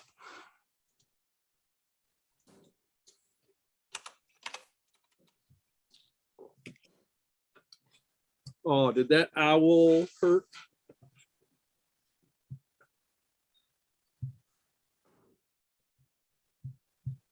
The owl did hurt him, yes. Good. I don't know what that is, but just to remind me, he has disadvantage. So his disadvantaged attack against Zarius would have missed anyway. Then this one's normal, but he misses. So now I can take that off.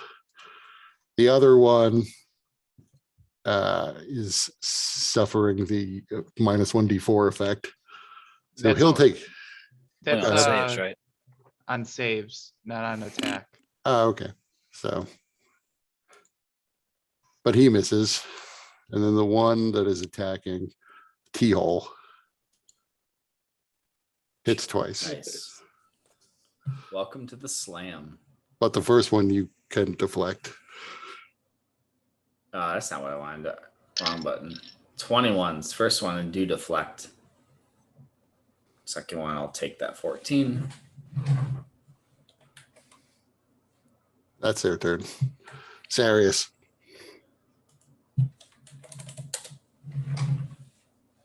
Well,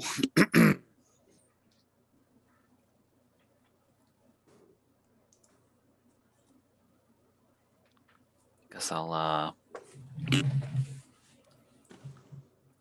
no- spells are useless against these things. Apparently, I will pull What do you out mean? my ointment and start applying it.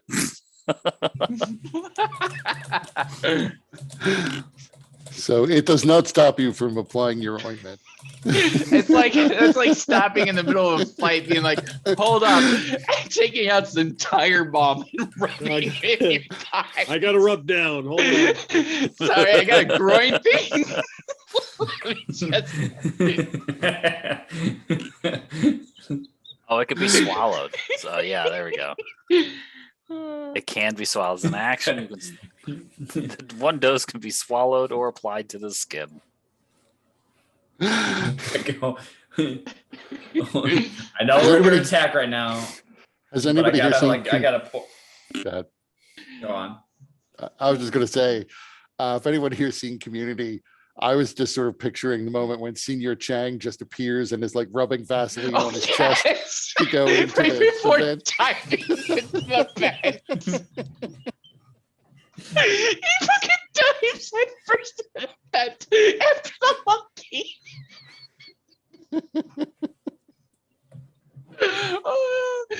Oh man.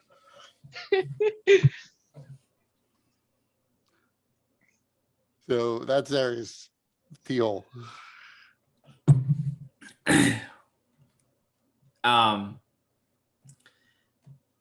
Teal's going to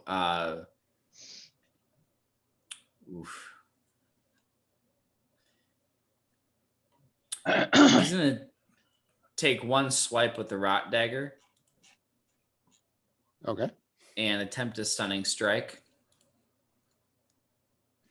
That hits. And you see the strands begin to expand outward as it explodes.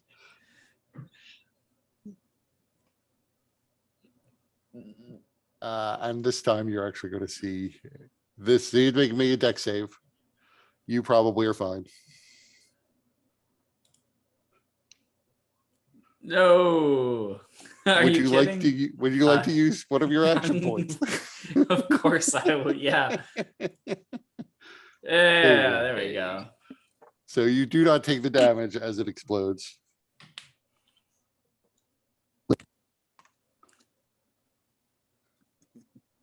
I mean, to be fair, even if I didn't use that, I would have taken 11 force damage, but then probably deflected it. Right. Still might have been knocked it prone wouldn't and have pushed been that back. We'll have to figure out what the rule is Yeah. on that. bad. That's fair. But we don't have to do that this time because you avoided it. So this one's dead. And then Teal's gonna run up here, and with his second attack, swipe at the dagger at this one. So T-Hole and Zarius make me dexterity saves.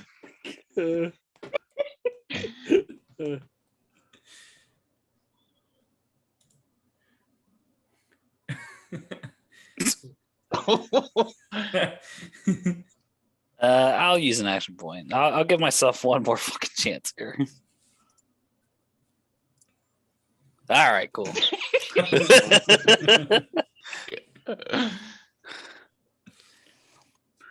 What was it? 25. All right. It's a good thing I healed myself. Because that would have knocked me down.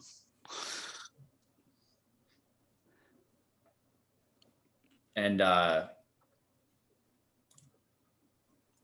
gonna use my deflect energy for this one.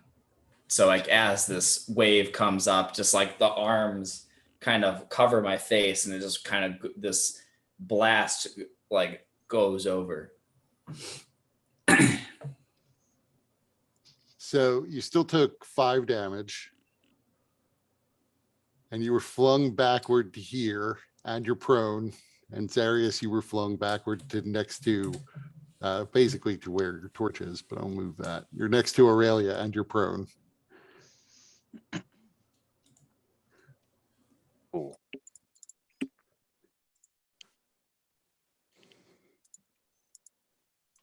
And it's Axios's turn, I assume. Or unless you're, I guess you could still get up, Teal. Zarius just looks If up you to still Aurelia.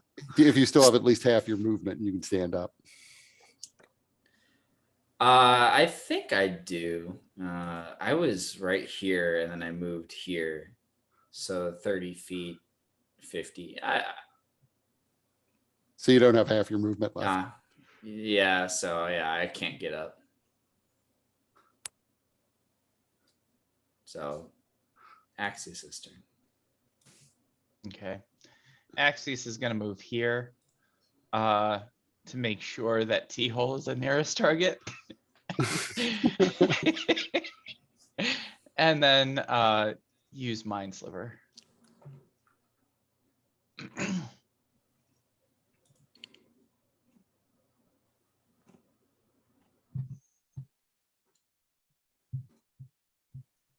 Failed.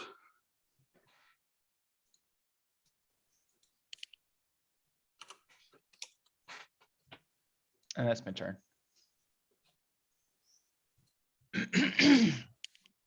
Aurelia. So I take it Zarius looking pretty rough. Yes. Okay. Yeah, Zarius just looks up at you and just getting too old for this. Oh, that saves me from the trouble running up there.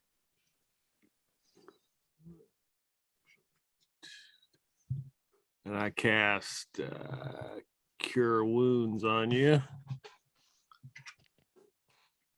And it works.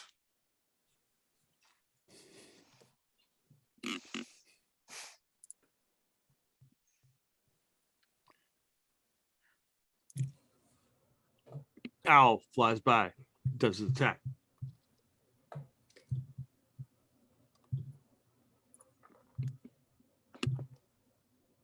Piss off. And hits. Boom. Should have sent the owl in ahead of you. Yes.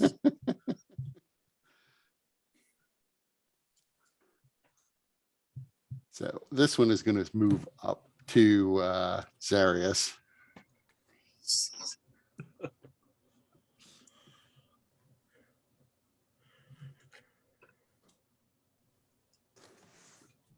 And do 8 damage.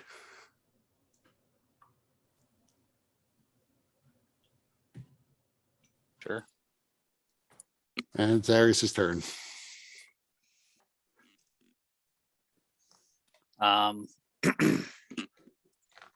Stand up and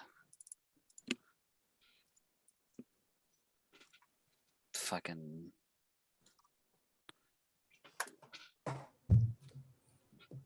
spit acid at him.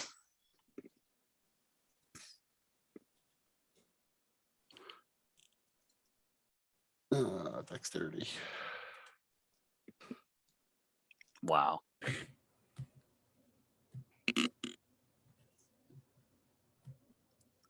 It does take half as much on a successful save. Okay. That's Theol's turn. So you're prone now. You have to use half your movement to get up, unless you're staying prone. Yeah, no, I'll get T-hole. He uses half his movement, get up. And he'll say, "Don't worry, Zarius, I'll save you." God. Oh, He'll pull out his dart again, and spend a Kai point to double that lightning damage. So it fails.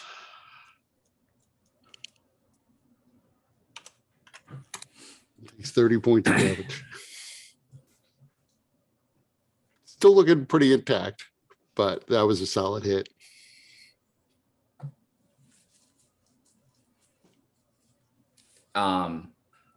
And then as like as a free action or a bonus action, would I be able to retrieve the dart that initially hit this one? Yeah, you could do that. Okay. So I'll grab that and throw it back in the satchel. And that'll be my turn. You can also, as a free action, if you wanted to, spend a Kai point to rekindle the magic in it. Because the magic fades until the next dawn once you throw it, unless you spend a Kai point. Yeah. I mean, you could don't also do remember that. how You could many- also do that when you're about to throw it too. It's just that you have to spend the point to get it back. Yeah, I don't remember how many of these. It There are doesn't 3 say. darts. Yeah, there are 3 darts. Yeah. So So you still have one. I'll leave it for now. Okay. Axios' turn. All right, so.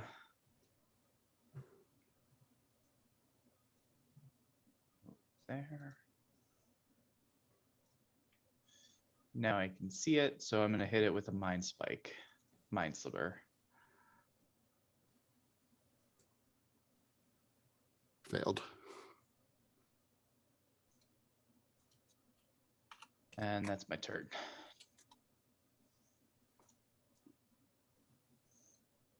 Oh, it was already suffering from that. So just keep it. Aurelia. All right. Dissonant whispers.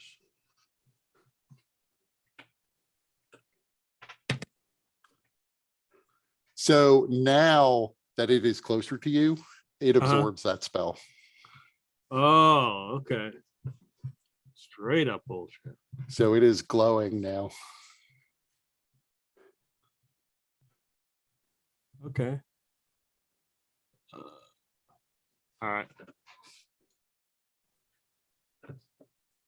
Oh, wait a second. The most effective weapon I got, the owl attack. Here we go. Shit. What's wrong with that? Oh, man. That time it missed. All right. And so Dissonant Whispers is first level spell. Yep. So although it's glowing, this attack isn't necessarily as powerful, but where's the owl moving to? That's a good question. Let's see how much movement it's got. It was up here. 40. 60. It can move. He can move down here. Okay, so He's gone. probably. right, the owl is going to take this damage too. But you and Zarius have to make dex saves.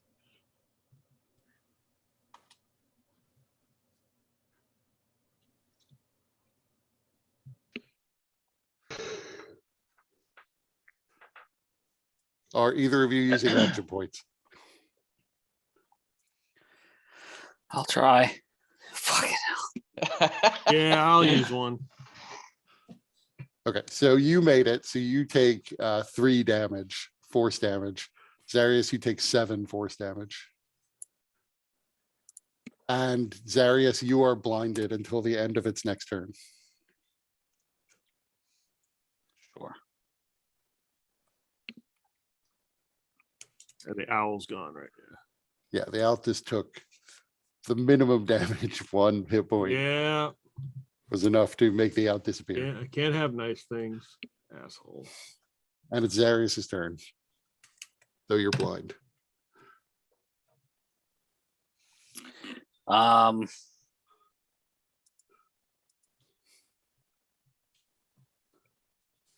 I don't know. I'll just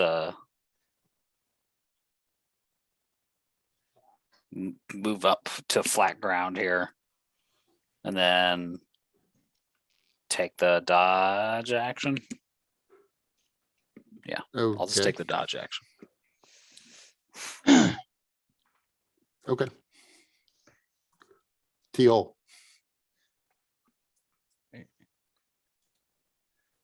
Mm.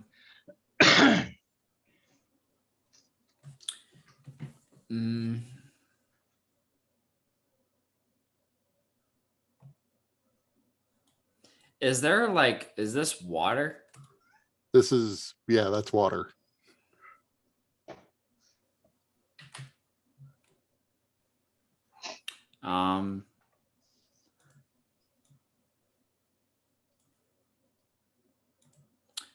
Teal's gonna run up and how is it looking? It's hard to judge. It doesn't look like it's on the verge of blowing up though. Teal's got two first-hand experiences with that, so he will swing at it with the rot dagger.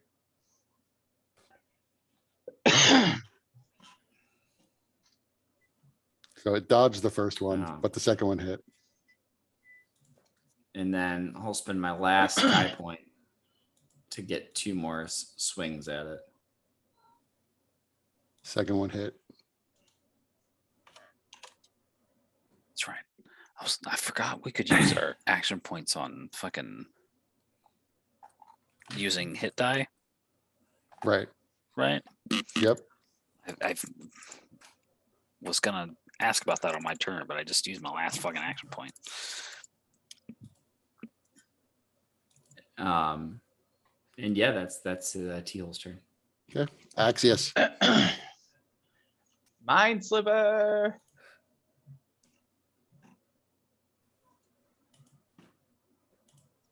That made it that time.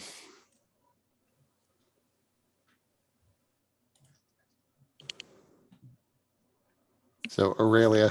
Well, it's got a minus D4. Oh, you're right. I forgot.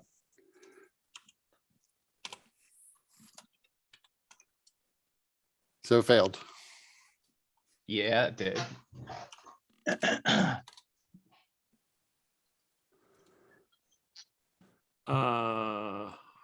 Okay. I'm gonna move over here. Move over here. Then I'm gonna cast Dissonant Whispers.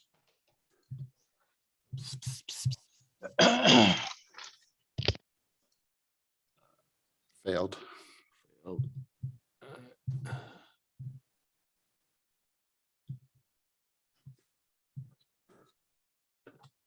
I mean, technically it really failed because it gets a minus 1d4 to that roll.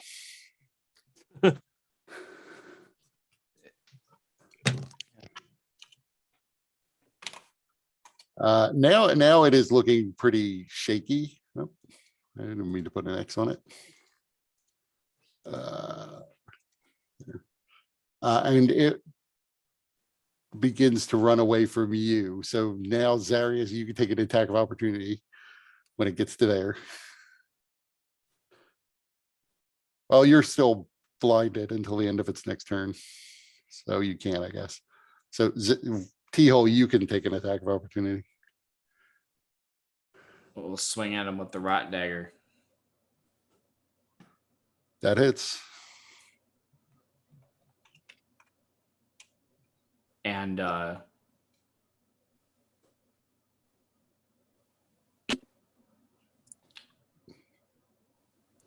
Add. yeah, I guess I won't invoke Sentinel feat. I'll let him run away.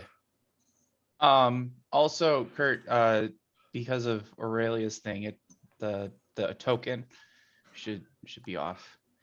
Right. However, it doesn't matter because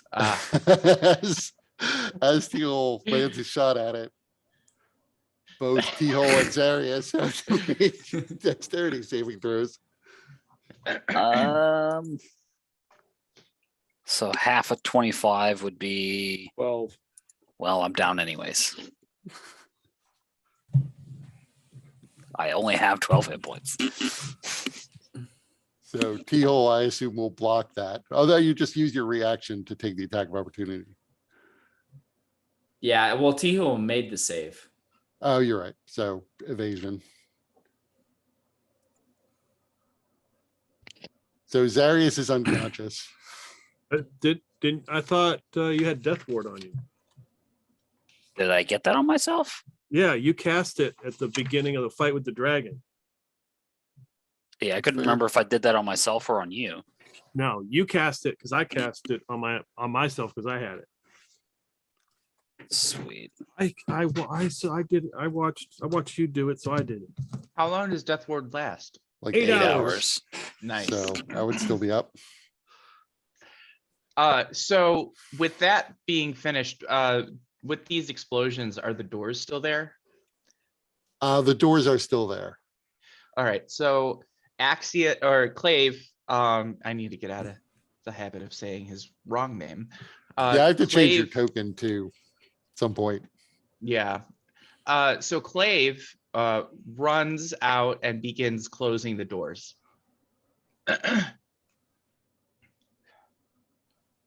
Okay.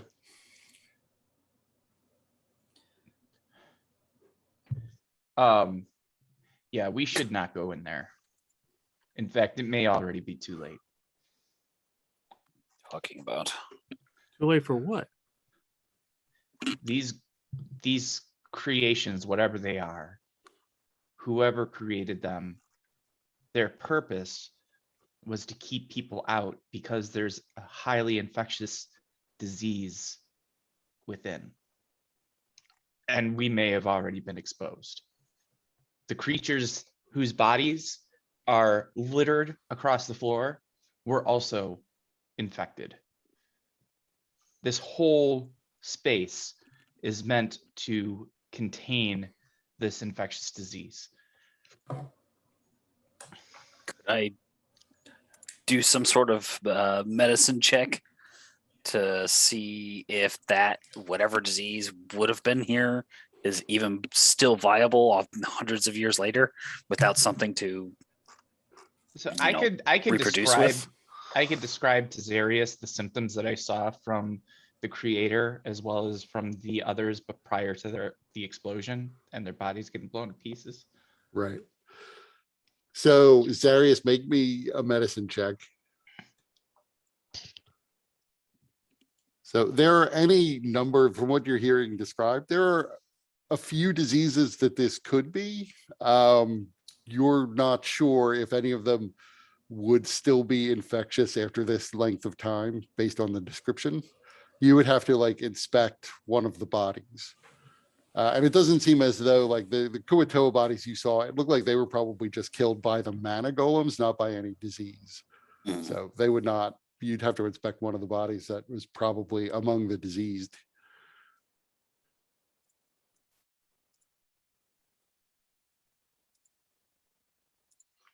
Zarius, are you okay? No. Okay. Is that an ow or a yeah, For- I am? For now. I'm gonna cast fucking cure wounds on myself again.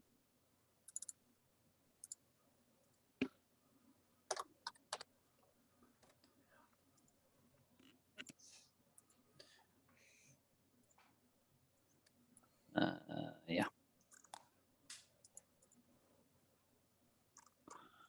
I have 2 first level spell slots left. So do both doors lead into this area that is blocked off? Like the area that Clave shut the doors on? The only doors you see, the room beyond that these stairs sort of lead down into is now filled with water. So if there are any other doors leading out of this room, you haven't found them. There is a hole above you that you fell down where the water is pouring into this room. There must be a spot where the water is leaving the room, but you don't know where that is. It's probably underwater. So the only doors you see lead into this room where the golems came from. And Clave has closed those doors. So many hit with that, let's take a 10-minute break. Or So 5. Xeris, sorry, how many hit points you got, Xeris? Is it 18? I'm up to 18. All right, I'm gonna cast Cure Wounds on you.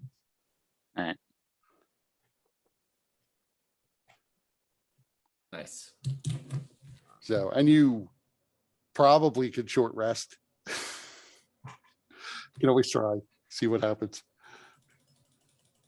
Right. we'll be back in 5 minutes.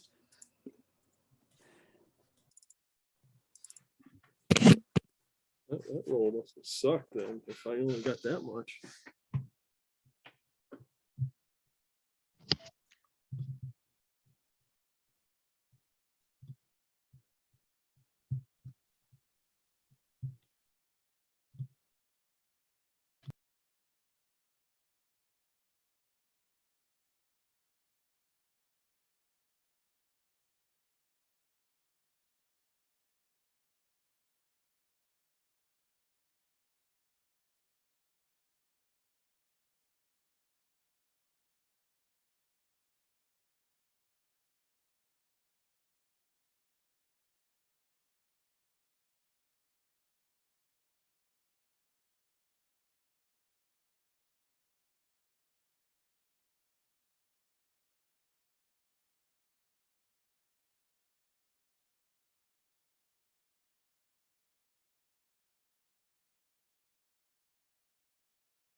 Now, I also hadn't noticed that you guys didn't really have potions of healing Yeah. because Zarius is so rarely in jeopardy. Good thing he had that ointment. Right. Well, and Aurelia is sort of a It's like- backup healer. Yeah. From my tiger. Gotta get my tiger bomb on. I do love the idea of that though. It's like, oh, give me 6 seconds. I gotta apply myself.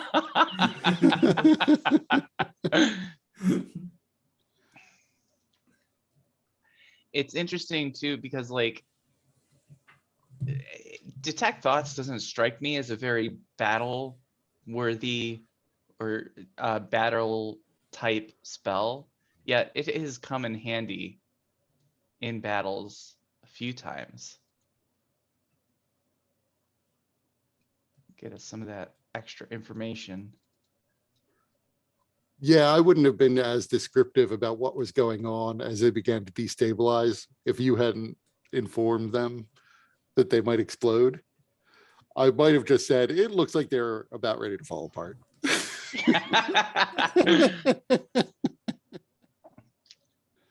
Although I'm not really 100% sure that it mattered because Zarius still got caught in 2 blasts.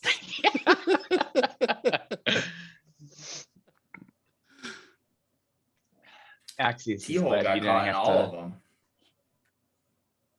Oh, you missed out on one of them. Yeah, the first one you set off when you were out of its range. Oh, that's right. So the other ones I caught, it was like each one got caught in the face. Yeah, Axios made very smart moves to get as far away from those things as possible. He would not have survived those blasts. Didn't have a choice. That's because you got a gimp leg and you can't move anyway.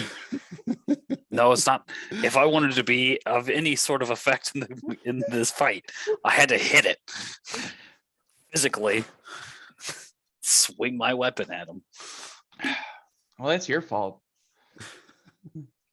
It's not my fault. Clerics only get radiant necrotic damage. I mean, yeah, I don't know if you had spell slots or the right spells done, but like you have flame strike, at least access to it. Yeah, those levels were used up in the dragon fight. Right. I only had some first, some second, and a fifth. Which I guess flame strike is fifth, but that's Right. fire and radiant. I mean, I have to say, from a character perspective, it does seem sort of interesting to me. Like, what happens to Zarius psychologically if Aurelia reincarnates him as something else? Like a furball.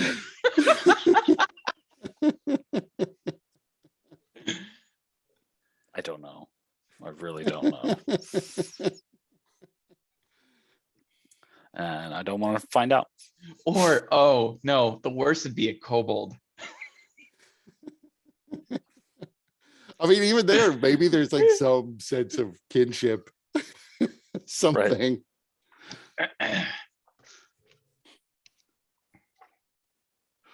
So you guys are standing outside the now closed doors to this laboratory. In the hot and humid air next to the pool of water. You can mostly just hear the sound of the water falling through the hole above you into this room. I really don't think that it is wise to proceed unless we have some defense against this pathogen.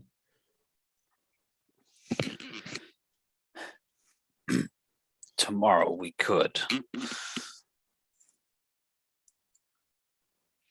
What do you mean? I can cure diseases. So, but Zarius, I mean, from everything that we've seen about the Atarans, they were very advanced people. I mean, they created Temple 1. They seem to have created these teleportation circles that we're relying on to try and get to Il-Shabazz, if these people were as advanced as they are and weren't able to deal with this pathogen, I mean, that makes me wonder if even your ability to cure is strong enough to mitigate this infection. And what if even if you can protect us, what if this infection still is communicable and we inadvertently create a plague?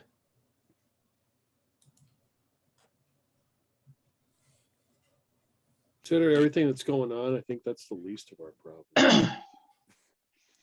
I mean, it's certainly not at the top of the priorities, perhaps, compared to world-ending spheres of annihilation or massive meteor storms falling from the sky.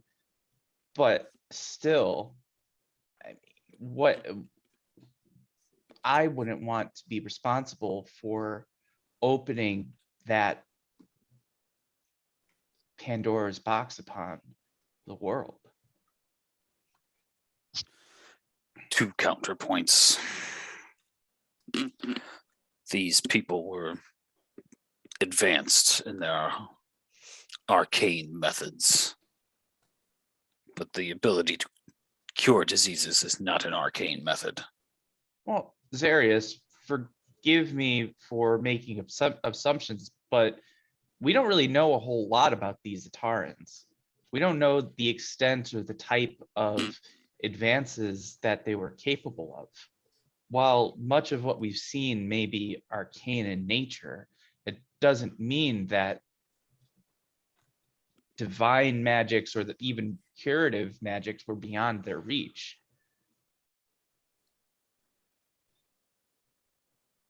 Unless you know more about this civilization than I do, I've only heard the vaguest, myths. Until today, I wasn't even sure that they actually existed. I believe we have the same information, which is very little. But we do know one thing, and that is we need to get that circle above reactivated. Do we? I mean, if we're risking unleashing a plague of... We do not even know if the plague is still active. No, but do you want to take that chance? And do you want to be the one that would be responsible for doing so? Whatever the, whatever our intentions, that's not something I want to take a risk with. And if we can still get to where we need to go, if it takes longer, at the risk of not unleashing something like this, I think it is a reasonable thing. Perhaps there are other means to Il-Shabazz or to the warm lands where we're headed, but just because it's the quickest way does not mean it's the most prudent.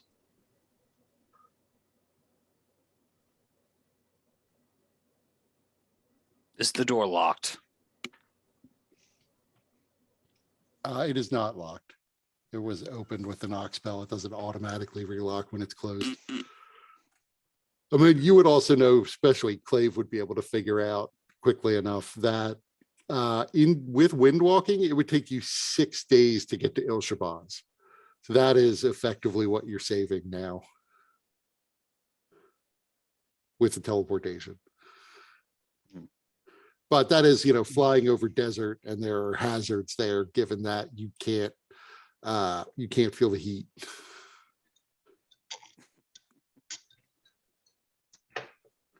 So we'll just stay out of the kitchen.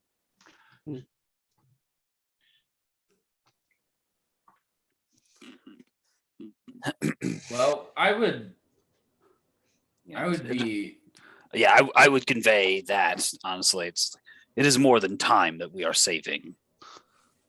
The hazards of the desert are very Okay. dangerous. And this infection seems to be quite dangerous as well. If somebody created these magical manifestations in order to contain it and was willing to waste dozens within that room to contain it. I mean, we can't ignore that.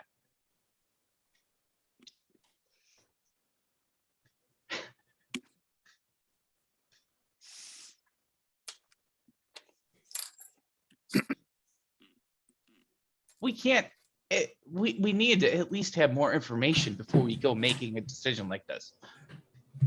Where do you expect right. to get this information? Well, I'm open Check to the suggestions. There are also bookcases in check. addition to the desks. The bookcases mean- are just off to the side. I mean, like I we said, will need to go in there. okay, and that doesn't reduce our risk of exposure, it increases it. We may already be exposed for all I know. In which case, we need to quarantine ourselves. We And are down here. yeah, but that's only if we choose to stay. And based on some of the things that I've now come to know about the Colossus and the Deadpools, I'm not so sure that the wisest choice would be made.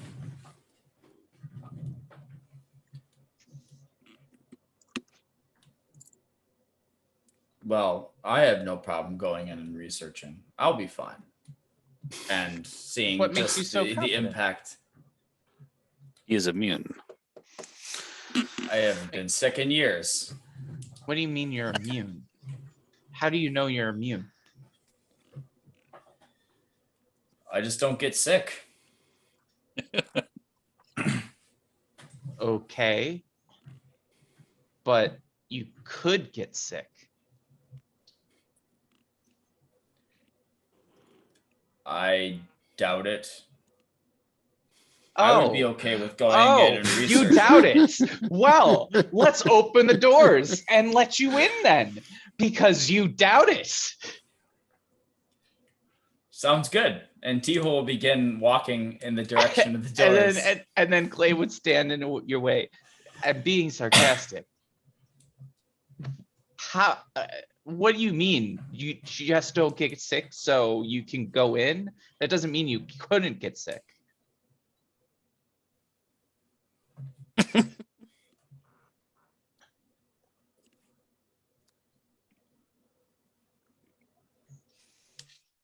I give say myself knowing that permission T-hole to go has- after what I want. Wait's that? I give myself permission to go after what I want. Which is to understand what we're facing and what we're up against. Lessons in Right. wisdom is all So around as us. If Clave, only like- we are willing to listen. Right, but once again, Clave is blocking the way, and I just walk past him. You're going back in?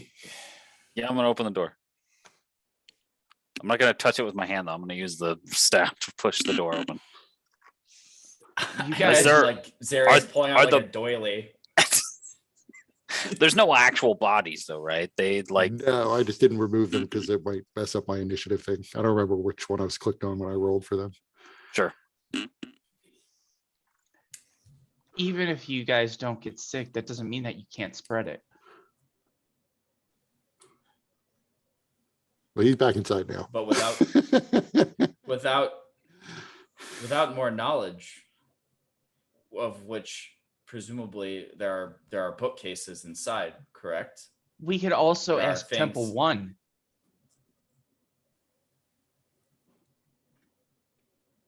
We could easily go upstairs and ask Temple 1 about this.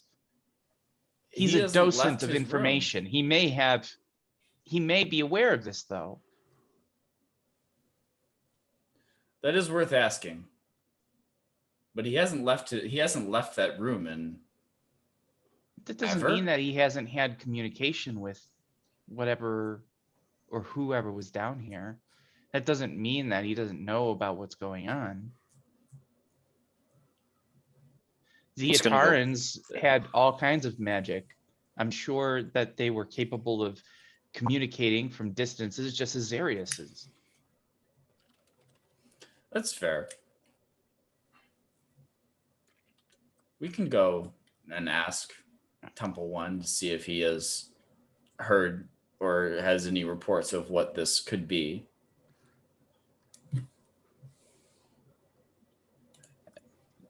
Kurt, remind me, was Temple One speaking English by the time we were done, or was he still speaking Ataran? He was still speaking Atar. Okay. But Zarius, you go and find, so the bodies that are still really intact are Kuatoa, and there are a couple of them scattered around the room. The most of what were bodies have completely decayed away. And they're little more than stains on the floor at this point that you can sort of make out were once in the shape of a body. There are some like bones and other remains that are there, but a lot of it's crumbled to dust at this point. Okay. And I probably will have like I don't know what a mask for a dragonborn looks like, but I will have fashioned one.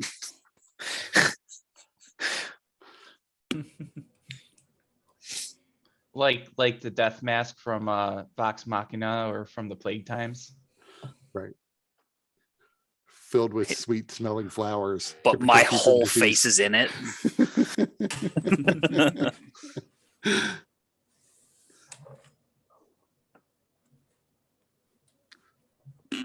All right. While Zarius is looking in there, Right. So if you want to make me a Uh, medicine check. Yeah. T-Hole, while Zarius is looking about in there, would you accompany me to see Temple One? He's not going to understand anything that I say. Of course. Aurelia, will you make sure Zarius doesn't get killed? Yeah, sure.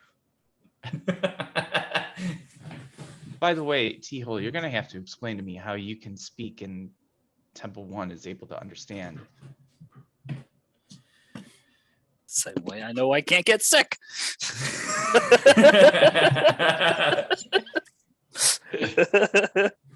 So you two start to fly off. Zarius, you begin to hear Kepri in your head asking where they're going. Because, you know, there's no reason to believe there aren't more of these exploding things somewhere. Just because they're not here now. I'll just I assume you're flying back up since otherwise that's a Yeah, long journey. yeah. So Yeah. it'll still take you, 15, 20 minutes to get back up there. Zarius, so from what you can determine, all of these people were probably killed by the golems. But there are marks in the remaining bones that you can see that don't really look like a disease to you. It looks like something has just begun to bore holes directly through the bone in fairly straight lines radially outward from possibly possibly in the skull, possibly in the chest. It depends on which body you're looking at. Mhm. But you've never seen a disease like this that would otherwise impact the bones in exactly this way. It's almost as if something exploded within them and drilled holes outwards. right. Okay. And who knows? Maybe that has something to do with being killed by the golems, but you don't think so because that would be more just impact on one side from the force damage. hmm In fact, with a 28, I would say you could tell a lot of these things were inflicted post-mortem as the bodies just continued to decay from whatever was causing this problem for them. But that's probably going to take a while to figure out comparing the different bodies. So T-Hole and Clave, you fly back up through the dragon's cavern and back up the stairwell. Temple 1 is in an alcove and appears to be inactive. Alright. I still Hello? have comprehend languages active, so just as an FYI. Mhm. So you change back Hello? into your physical forms, I assume? Mm-hmm. Yeah. So Temple That's 1 what doesn't actually- seem to be responding to your talking to him.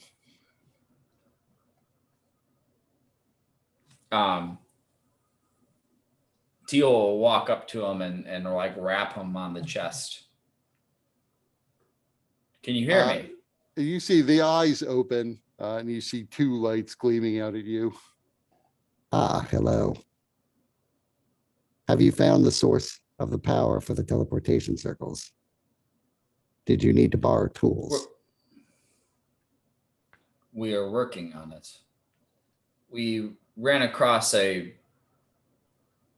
what appears to be a quarantine zone. Are you aware of any diseases, infections, maladies, plagues, There was bad an case of illness. food poisoning? There was an illness or curse of some sort affecting the Atards at one time, but that was very long ago. I've not heard about it in quite some time. Do you know the nature of this illness? I do not have the specifics. It appeared to be some sort of curse that was being researched as it was resistant to most forms of magical cure. Interesting. Well, that's comforting. So exactly what I was warning Zarius of with his overconfidence. Yes. T-hole. And then can you ask Temple 1 about the person that I saw in the minds of the golems? And then Clave will describe the person that he saw to T-hole to relate to Temple 1.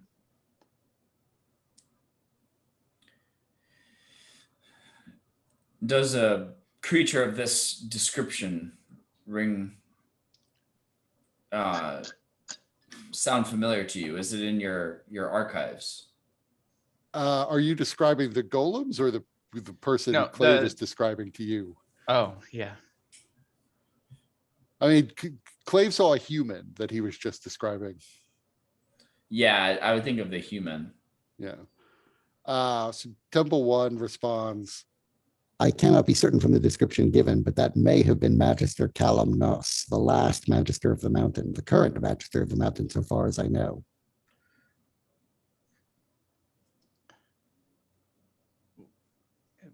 And T-hole, can you ask him when he last saw the master and what the last commands were given by the master?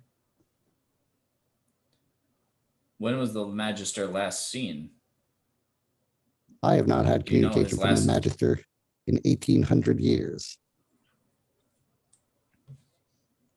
Seems like he has deserted his outpost. Possibly, he may still be below for all I know. Or he may have simply gone into the astral plane where it is very easy to lose track of time. Also possible.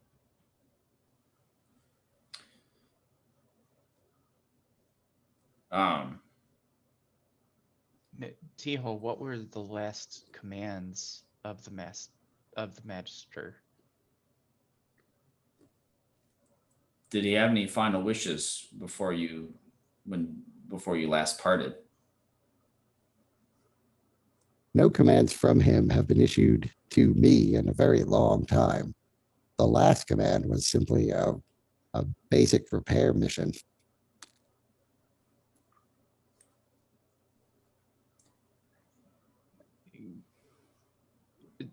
T-hole, can you get more of a description of the specifics regarding the curse other than that it was resistant to curative magics? Do you happen to know any any more detail around the curse, we have reason to believe that Uh-oh.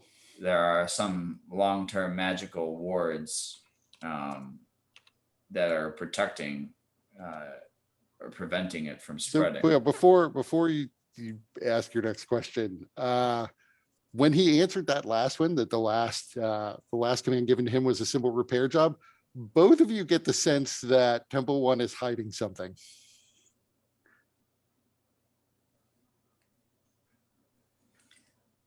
T-hole, A do you, simple repair job.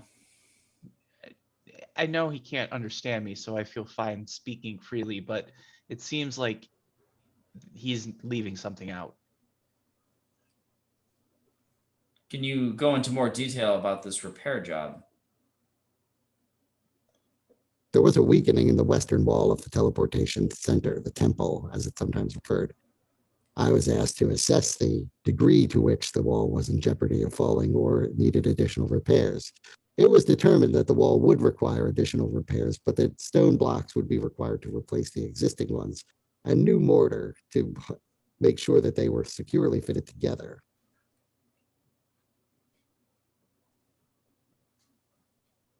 And while that doesn't strike you as off, there's something about his demeanor that just makes you think he's leaving stuff out. What broke through the western wall? It was wear and tear, simple decay over time. Nothing broke through the western wall. Do you know? Ask him if this was a common request for Temple One to address. Do you normally handle these requests from the Magister or whomever? Repair of the facility is a typical function of Temple One. Perhaps it's best to just be direct, T-hole. Let's just ask him. Like T-hole looks over to Clave and like puffs up his chest a little bit. You're not being straight with us. I am not sure what you mean.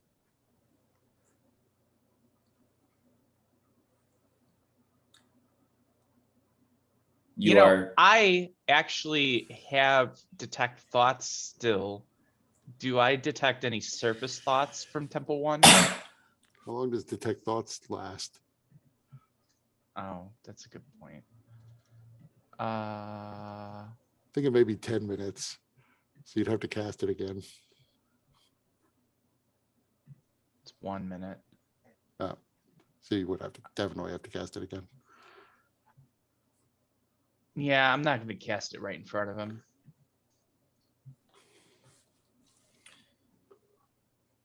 You seem on edge when describing your repair mission.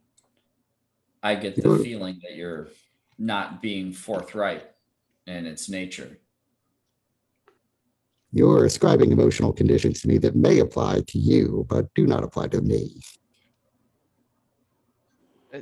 T-hole, reassure Temple One that we're not trying to create any difficulty for him, but it's important for us to know what we're dealing with so we can avoid an outbreak of whatever this curse is.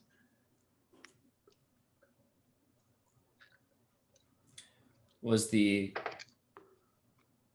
your repair mission at all related to the research that the Atarans have done at this The facility? repair mission was routine upkeep on this facility. I am sure that if, to the extent that there is any danger from the disease that once affected the Atarans, that after this lapse in time, it must have abated.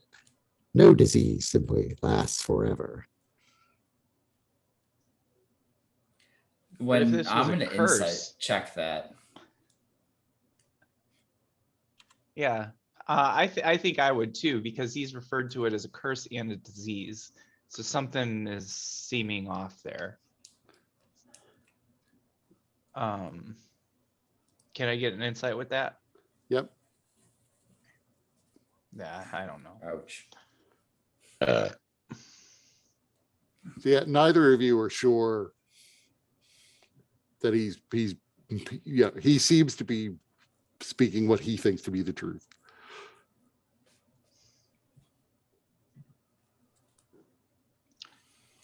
Just ask him if there's something that he's leaving out. Is there something you're leaving out? We have reason to believe that the curses, this disease curses, whatever is, may still be active. Any information you can provide could save countless lives.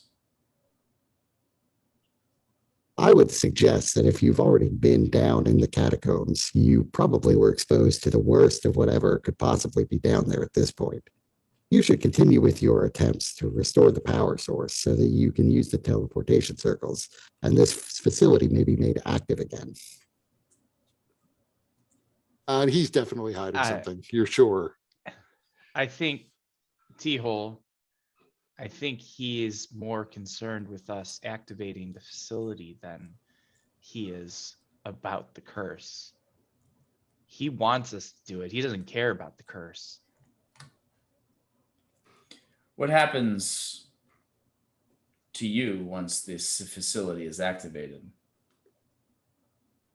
I will begin larger scale repairs of the facility in an effort to bring it back up to its normal functional standards. Although I may lack some of the materials to bring all of the teleportation circles online, I should be able to repair at least some of them.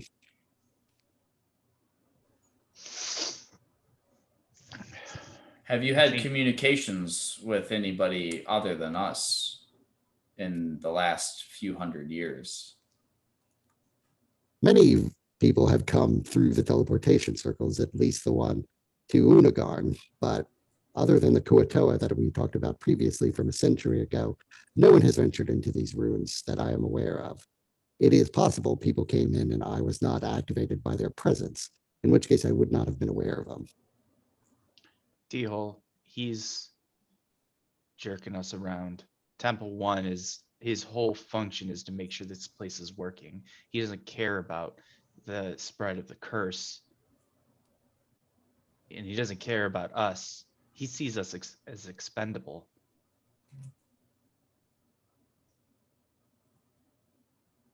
Well, he wouldn't be the first. Yeah, that makes me not trust him at all. We need to go down and warn Zarius. I agree. Let's head back. Thank you, Temple 1.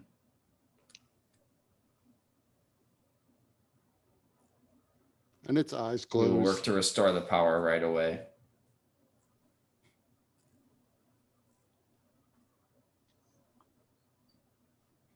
And then I guess T-Hole and maybe Clay would lock eyes. And then turn into cloud form. So both of you make me an insight check.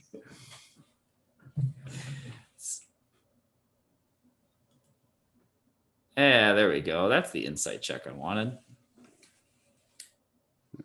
So as you lock eyes and are preparing to leave, both of you are aware that Temple 1 was in some sort of like standby mode. But now Temple 1 is, although he's not moving, you're 100% sure he is aware of your presence. He is not going back into that passive standby mode.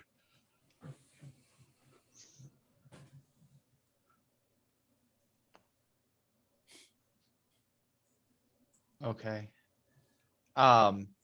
So would we become aware of this before or after we're starting the transformation? I would say just before. Okay.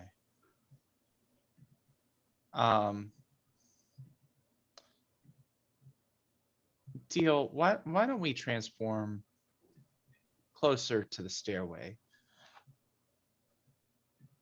Let's give Temple 1 some space.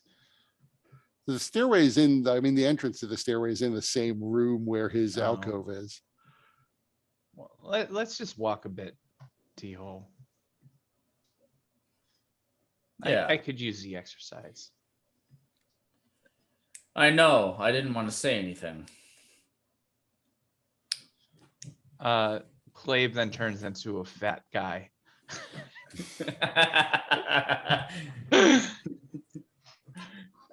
And kind of waddles down the stairs.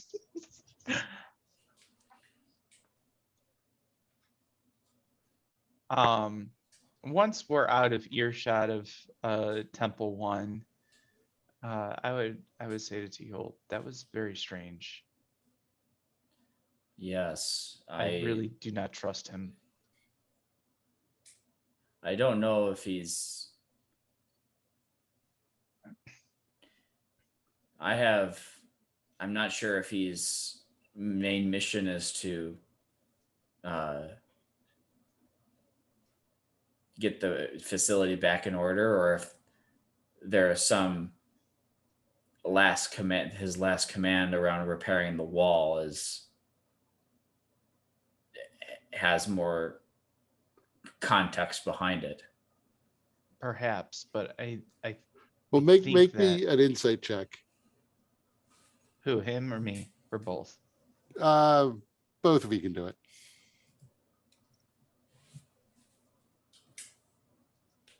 So the more you think about it, the more you think that the repairing the wall thing may have just been a lie, that may not have been the last communication he received. Okay. It certainly seems like it probably does fall within his normal operating parameters that he would repair cracks in the walls. But maybe there was something else after that, and he just chose not to tell you the truth about it.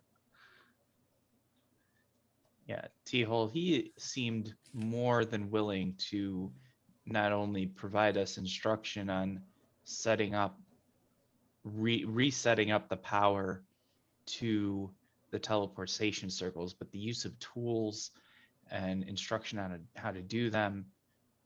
And he's still focused on us completing that task, even if there is a curse or a disease, which if it was able to withstand curative magics that this what seems to be a very advanced civilization could have produced, I mean, there's no reason to think that it wouldn't be potent after thousands of years, just as Temple 1 is of that age at least. He's still functioning. I agree. And you hear a klaxon blaring away above you as the last bit of light that was shining through the doorway goes out.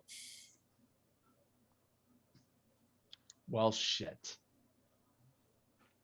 Listening in the whole time.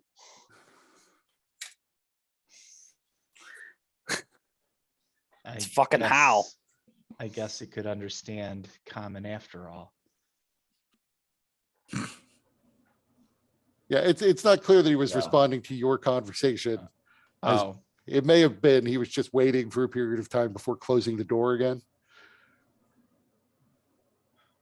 I think So- we'll have a confrontation when we come back up. I think it's locked us in here because we may have reminded it of its last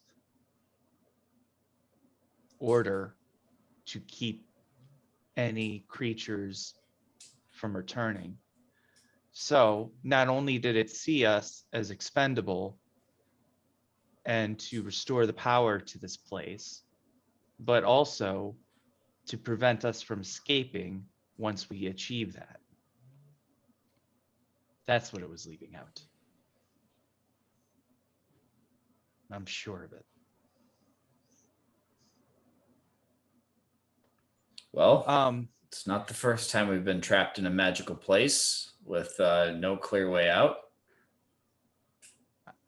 I'm So- going to begin ritually casting detect magic. I know so much of this place radiates with intense magic anyways, but I want to see if I can specifically look at the door that had locked on us. So the walls of this maintenance tunnel that you're in definitely radiate with magic. The door at this point is indistinguishable from the wall.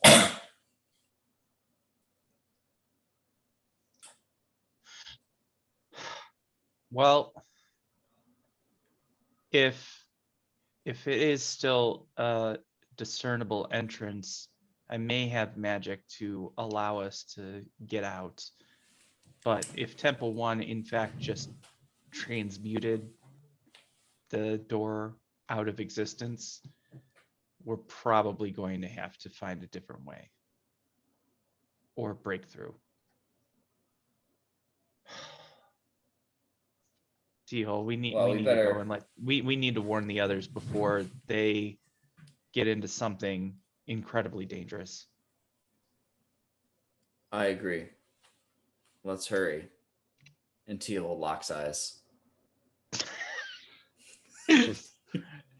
It's like an I imagine like an Eiffel Tower now with T-hole. It's what he's trying to achieve.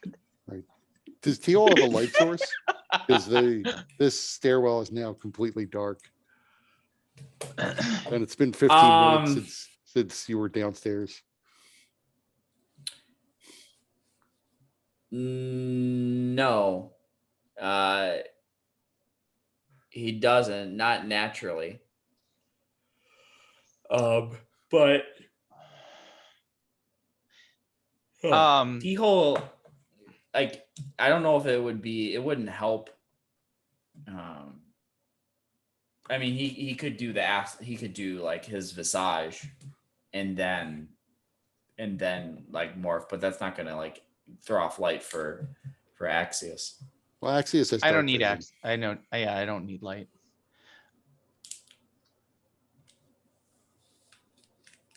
So yeah, I guess T-hole could summon his visage, and if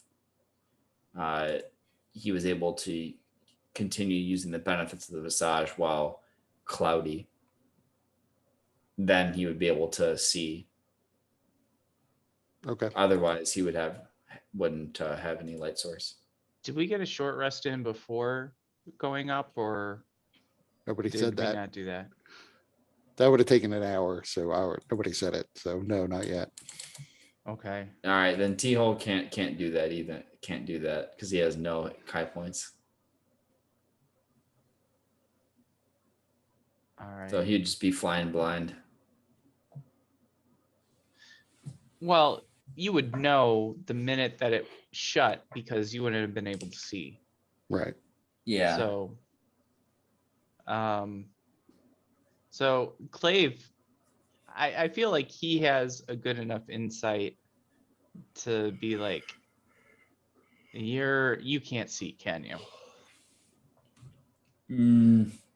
No, As he locks eyes in a spot where you are not. he locks eyes. He's looking at the wall. I can't. And I'm too exhausted to summon to reach the Kai within to help me see.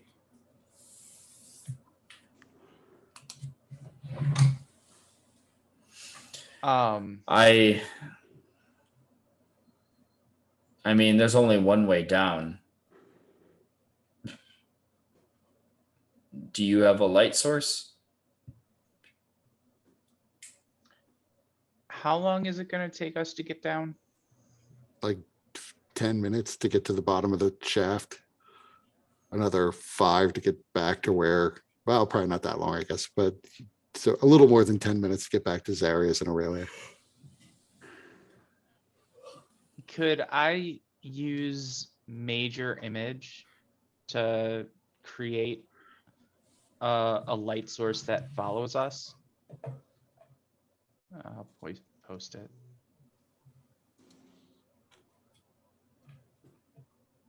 I mean, I would tend to think yes. It might be a little slower because I don't know how fast major image can move. Well, it's it, I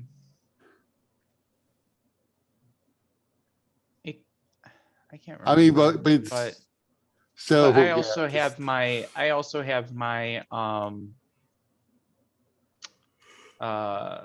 mean, I'm not gonna worry my about it. I would say, right, I would malleable say, illusion, so maybe it would like reduce our movement to half, but right, I would say you can do it. And just have it fly along with you, essentially a flying light, because it doesn't really say what speed it can move at. So it could be like a flying torch that's Okay. accompanying you. okay. It's gonna look like a torch with bat wings.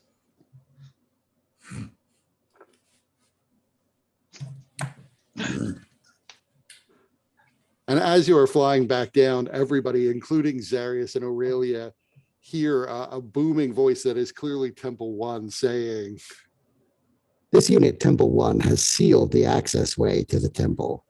It will be reopened for you, and you will be allowed to leave once you have restored power to the temple.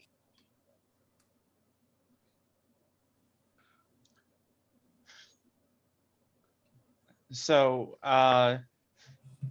once Did we hear it too? yes, you hear it in the room below. So does that happen when we get there or before we get there? It's when you're flying down. You're about halfway down. Okay. So as we're getting down, is there anything like, does Zarius and Aurelia have anything going on? Yeah. So going back, this is the time when you were comparing the bodies and discovering this sort of almost drill hole pattern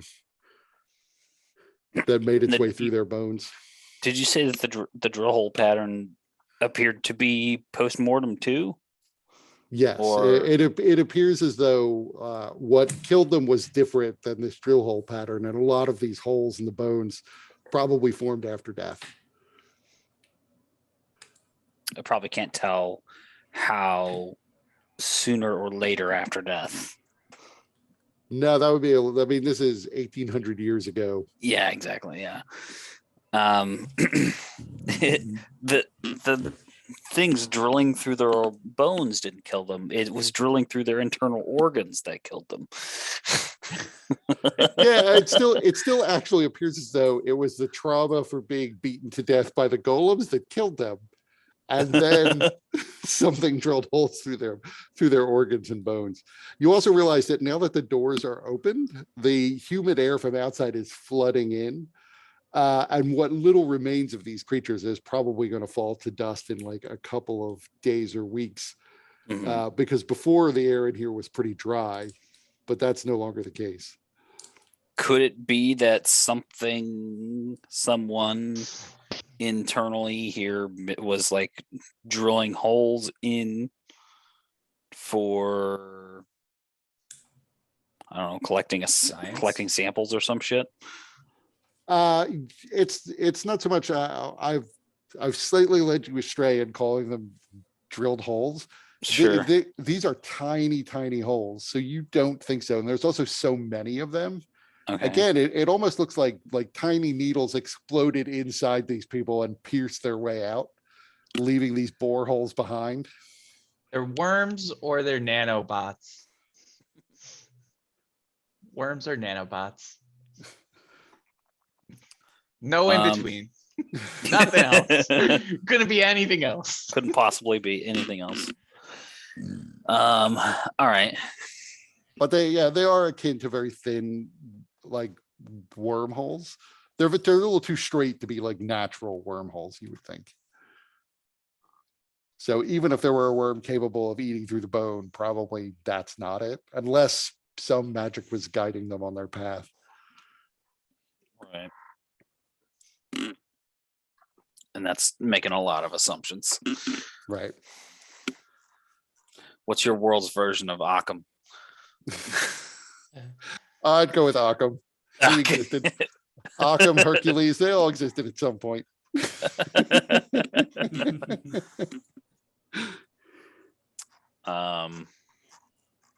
Okay. Well, whatever. And so it's about 20 minutes after the other two left that you hear this announcement. I mean, are you once you're done comparing the bodies, which is about that point in time, what else are you doing? I will leave the room and just stand outside of it for now. Have we determined if this water is potable? No one has attempted to drink it. It's not salt. It's not salt water though. It's just it would be uncomfortably hot to drink. You would have to separate some of it and let it cool a bit. Yeah. But it's it's almost as hot in the air, so it would take a little bit of time for that. Okay. But it appears once you've allowed it to cool down a bit, it appears to be potable.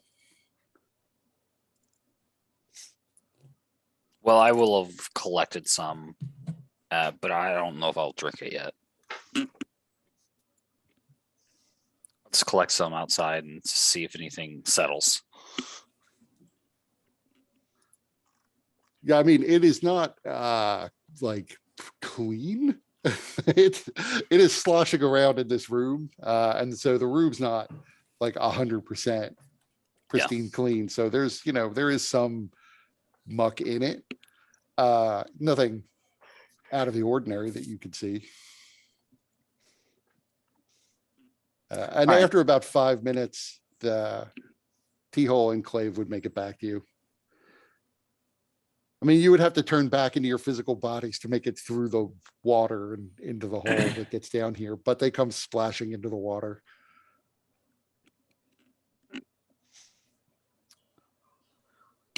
Sounds good. Ugh. So, Clave would immediately begin saying, Zarius, Aurelia, get out of there. Well, Zarius is About it already there. out. I don't know where Oh. Aurelia is. Probably playing with her new pet owl. Oh, that's right. No, it died. Sorry. Yeah, it did. Zarius, just as I was afraid, Temple One acknowledged that whatever was affecting the Atarans, one, it was not limited to just this Ataran.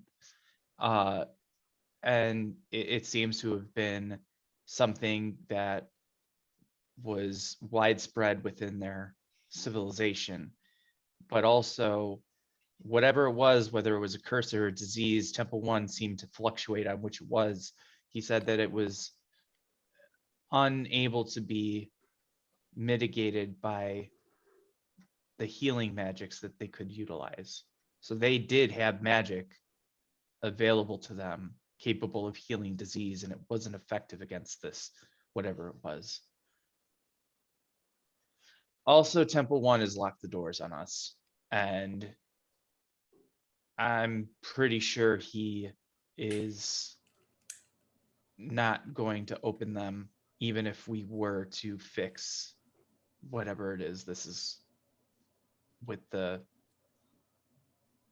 teleportation circles.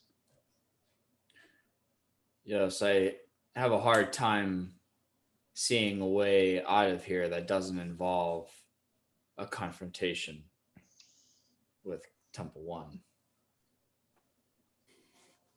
Well, it's a good thing that we have the ability to simply open a locked door. We could try.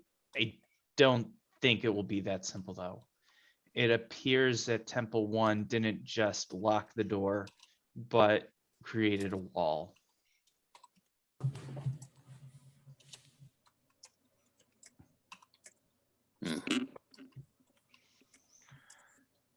I mean, there still is clearly somewhere this water is coming from, although it's quite hot. So I don't know if it is even something we can consider, but either way, we're dealing with Temple One, who may or may not let us out on the condition of restoring the magics of the teleportation circles.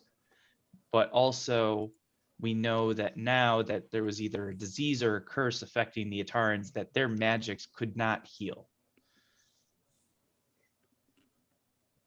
And so we can't necessarily assume, Zarius, that whatever magic that you have access to will be effective against whatever this is. I just sent I guess you a we will- message, Darius. Yeah. Oh. I guess we will have to rely on faith. I'm not a very faithful person. Perhaps that will be your downfall one day. I prefer logic and reason. Faith. I'm with you. Those who rely on faith are too easily corrupted by their own arrogance.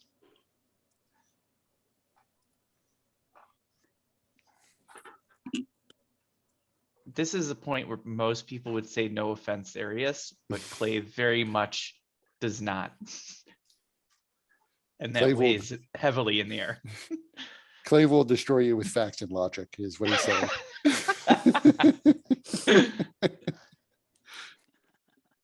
But I'm religious. I got blinders.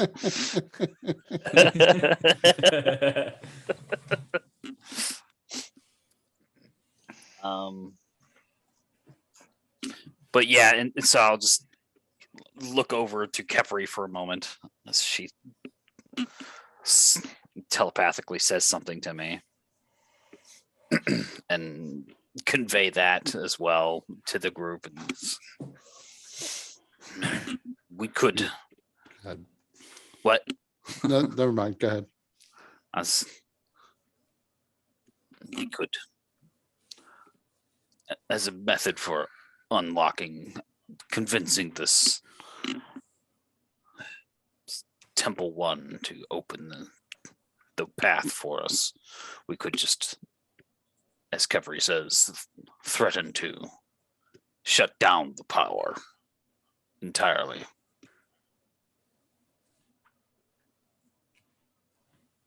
If that is its true goal. Yes, but if that's the situation, I mean, these Coatoans came in here. If the Temple One allowed them entrance and was hoping that they would restore the power, I mean, he's already been waiting how many hundreds of years? If we don't, that may be just acceptable for him in order to wait for someone else like we came No. along. Not simply not repair it, but destroy it.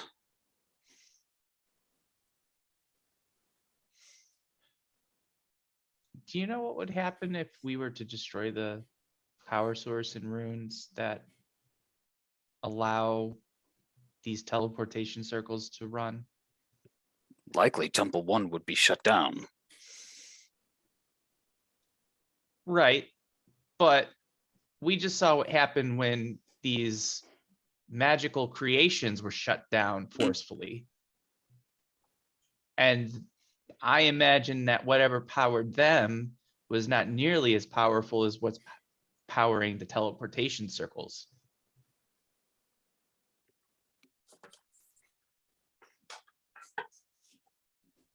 So we might just create a bomb and be at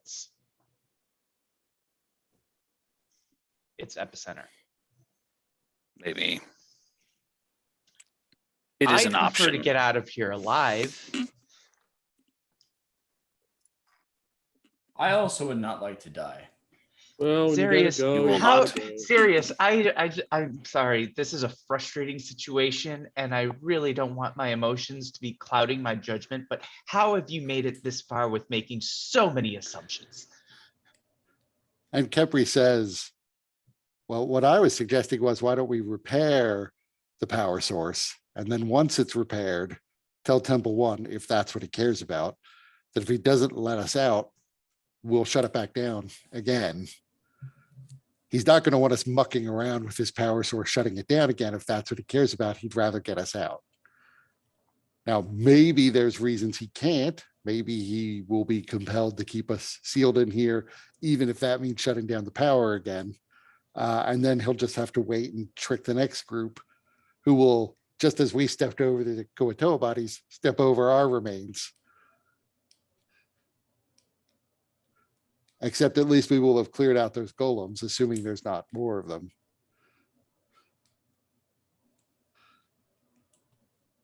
If we didn't have to deal with a potential curse or plague, that would be perfectly reasonable, Kepri. But I'm still concerned that we may have been exposed. And even if we haven't been exposed, what is it that we're walking into? We don't have any good options here. Can we teleport out? Of the mountain, I mean, not all the way to where we're going.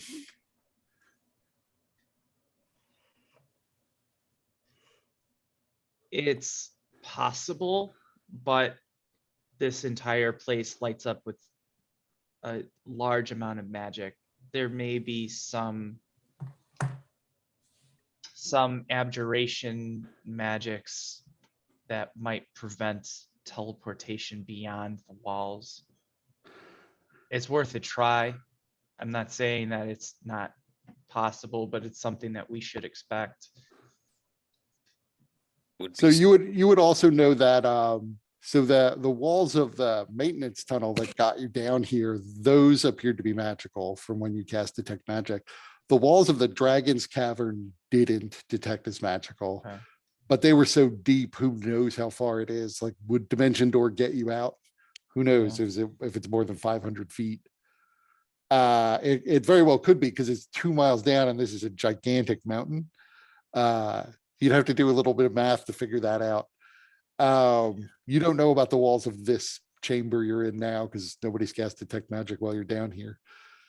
So it is all things to think about, but that's where we'll end it for this session, except that I'm not commenting on what this means, but I would like each of you to make me a con save.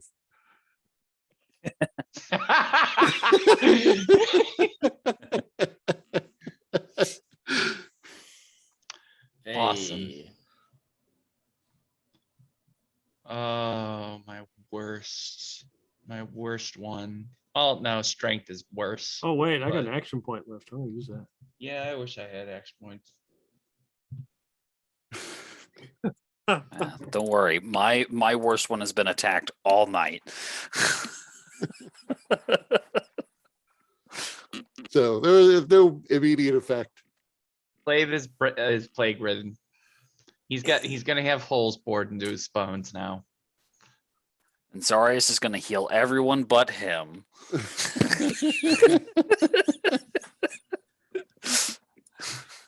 Repent.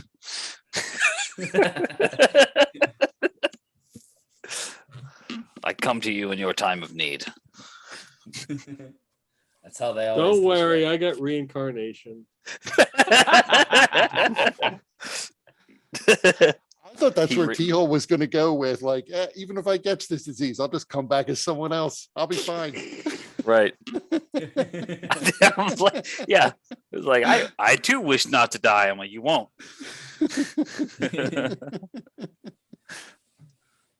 Yeah, I mean, he was, he had that subtext.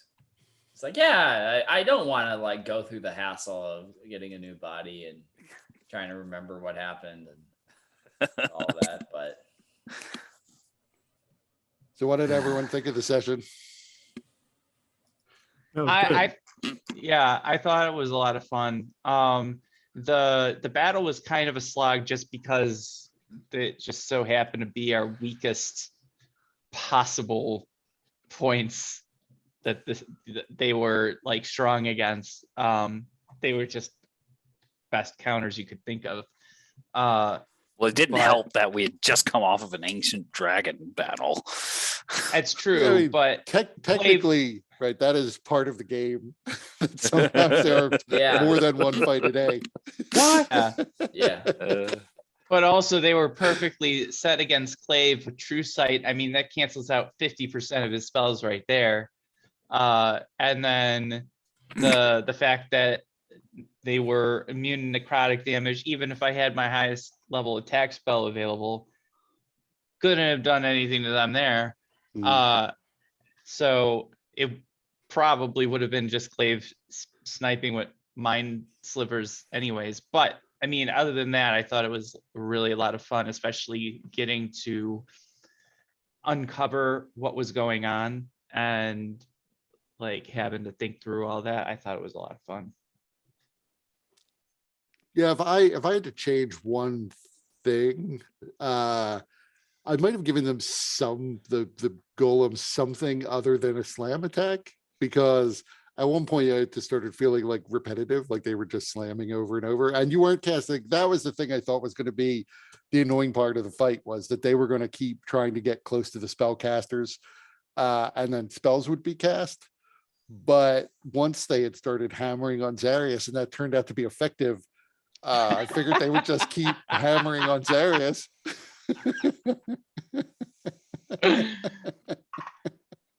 Yeah. They almost knocked him out, almost, except for Death Ward. And even then, they would never have known that they wouldn't have had the satisfaction.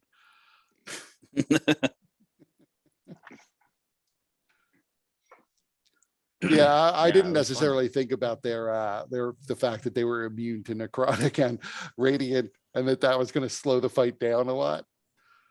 There were some things like I said, I kind of picked them because I was like, oh, good, magic golems. That's perfect.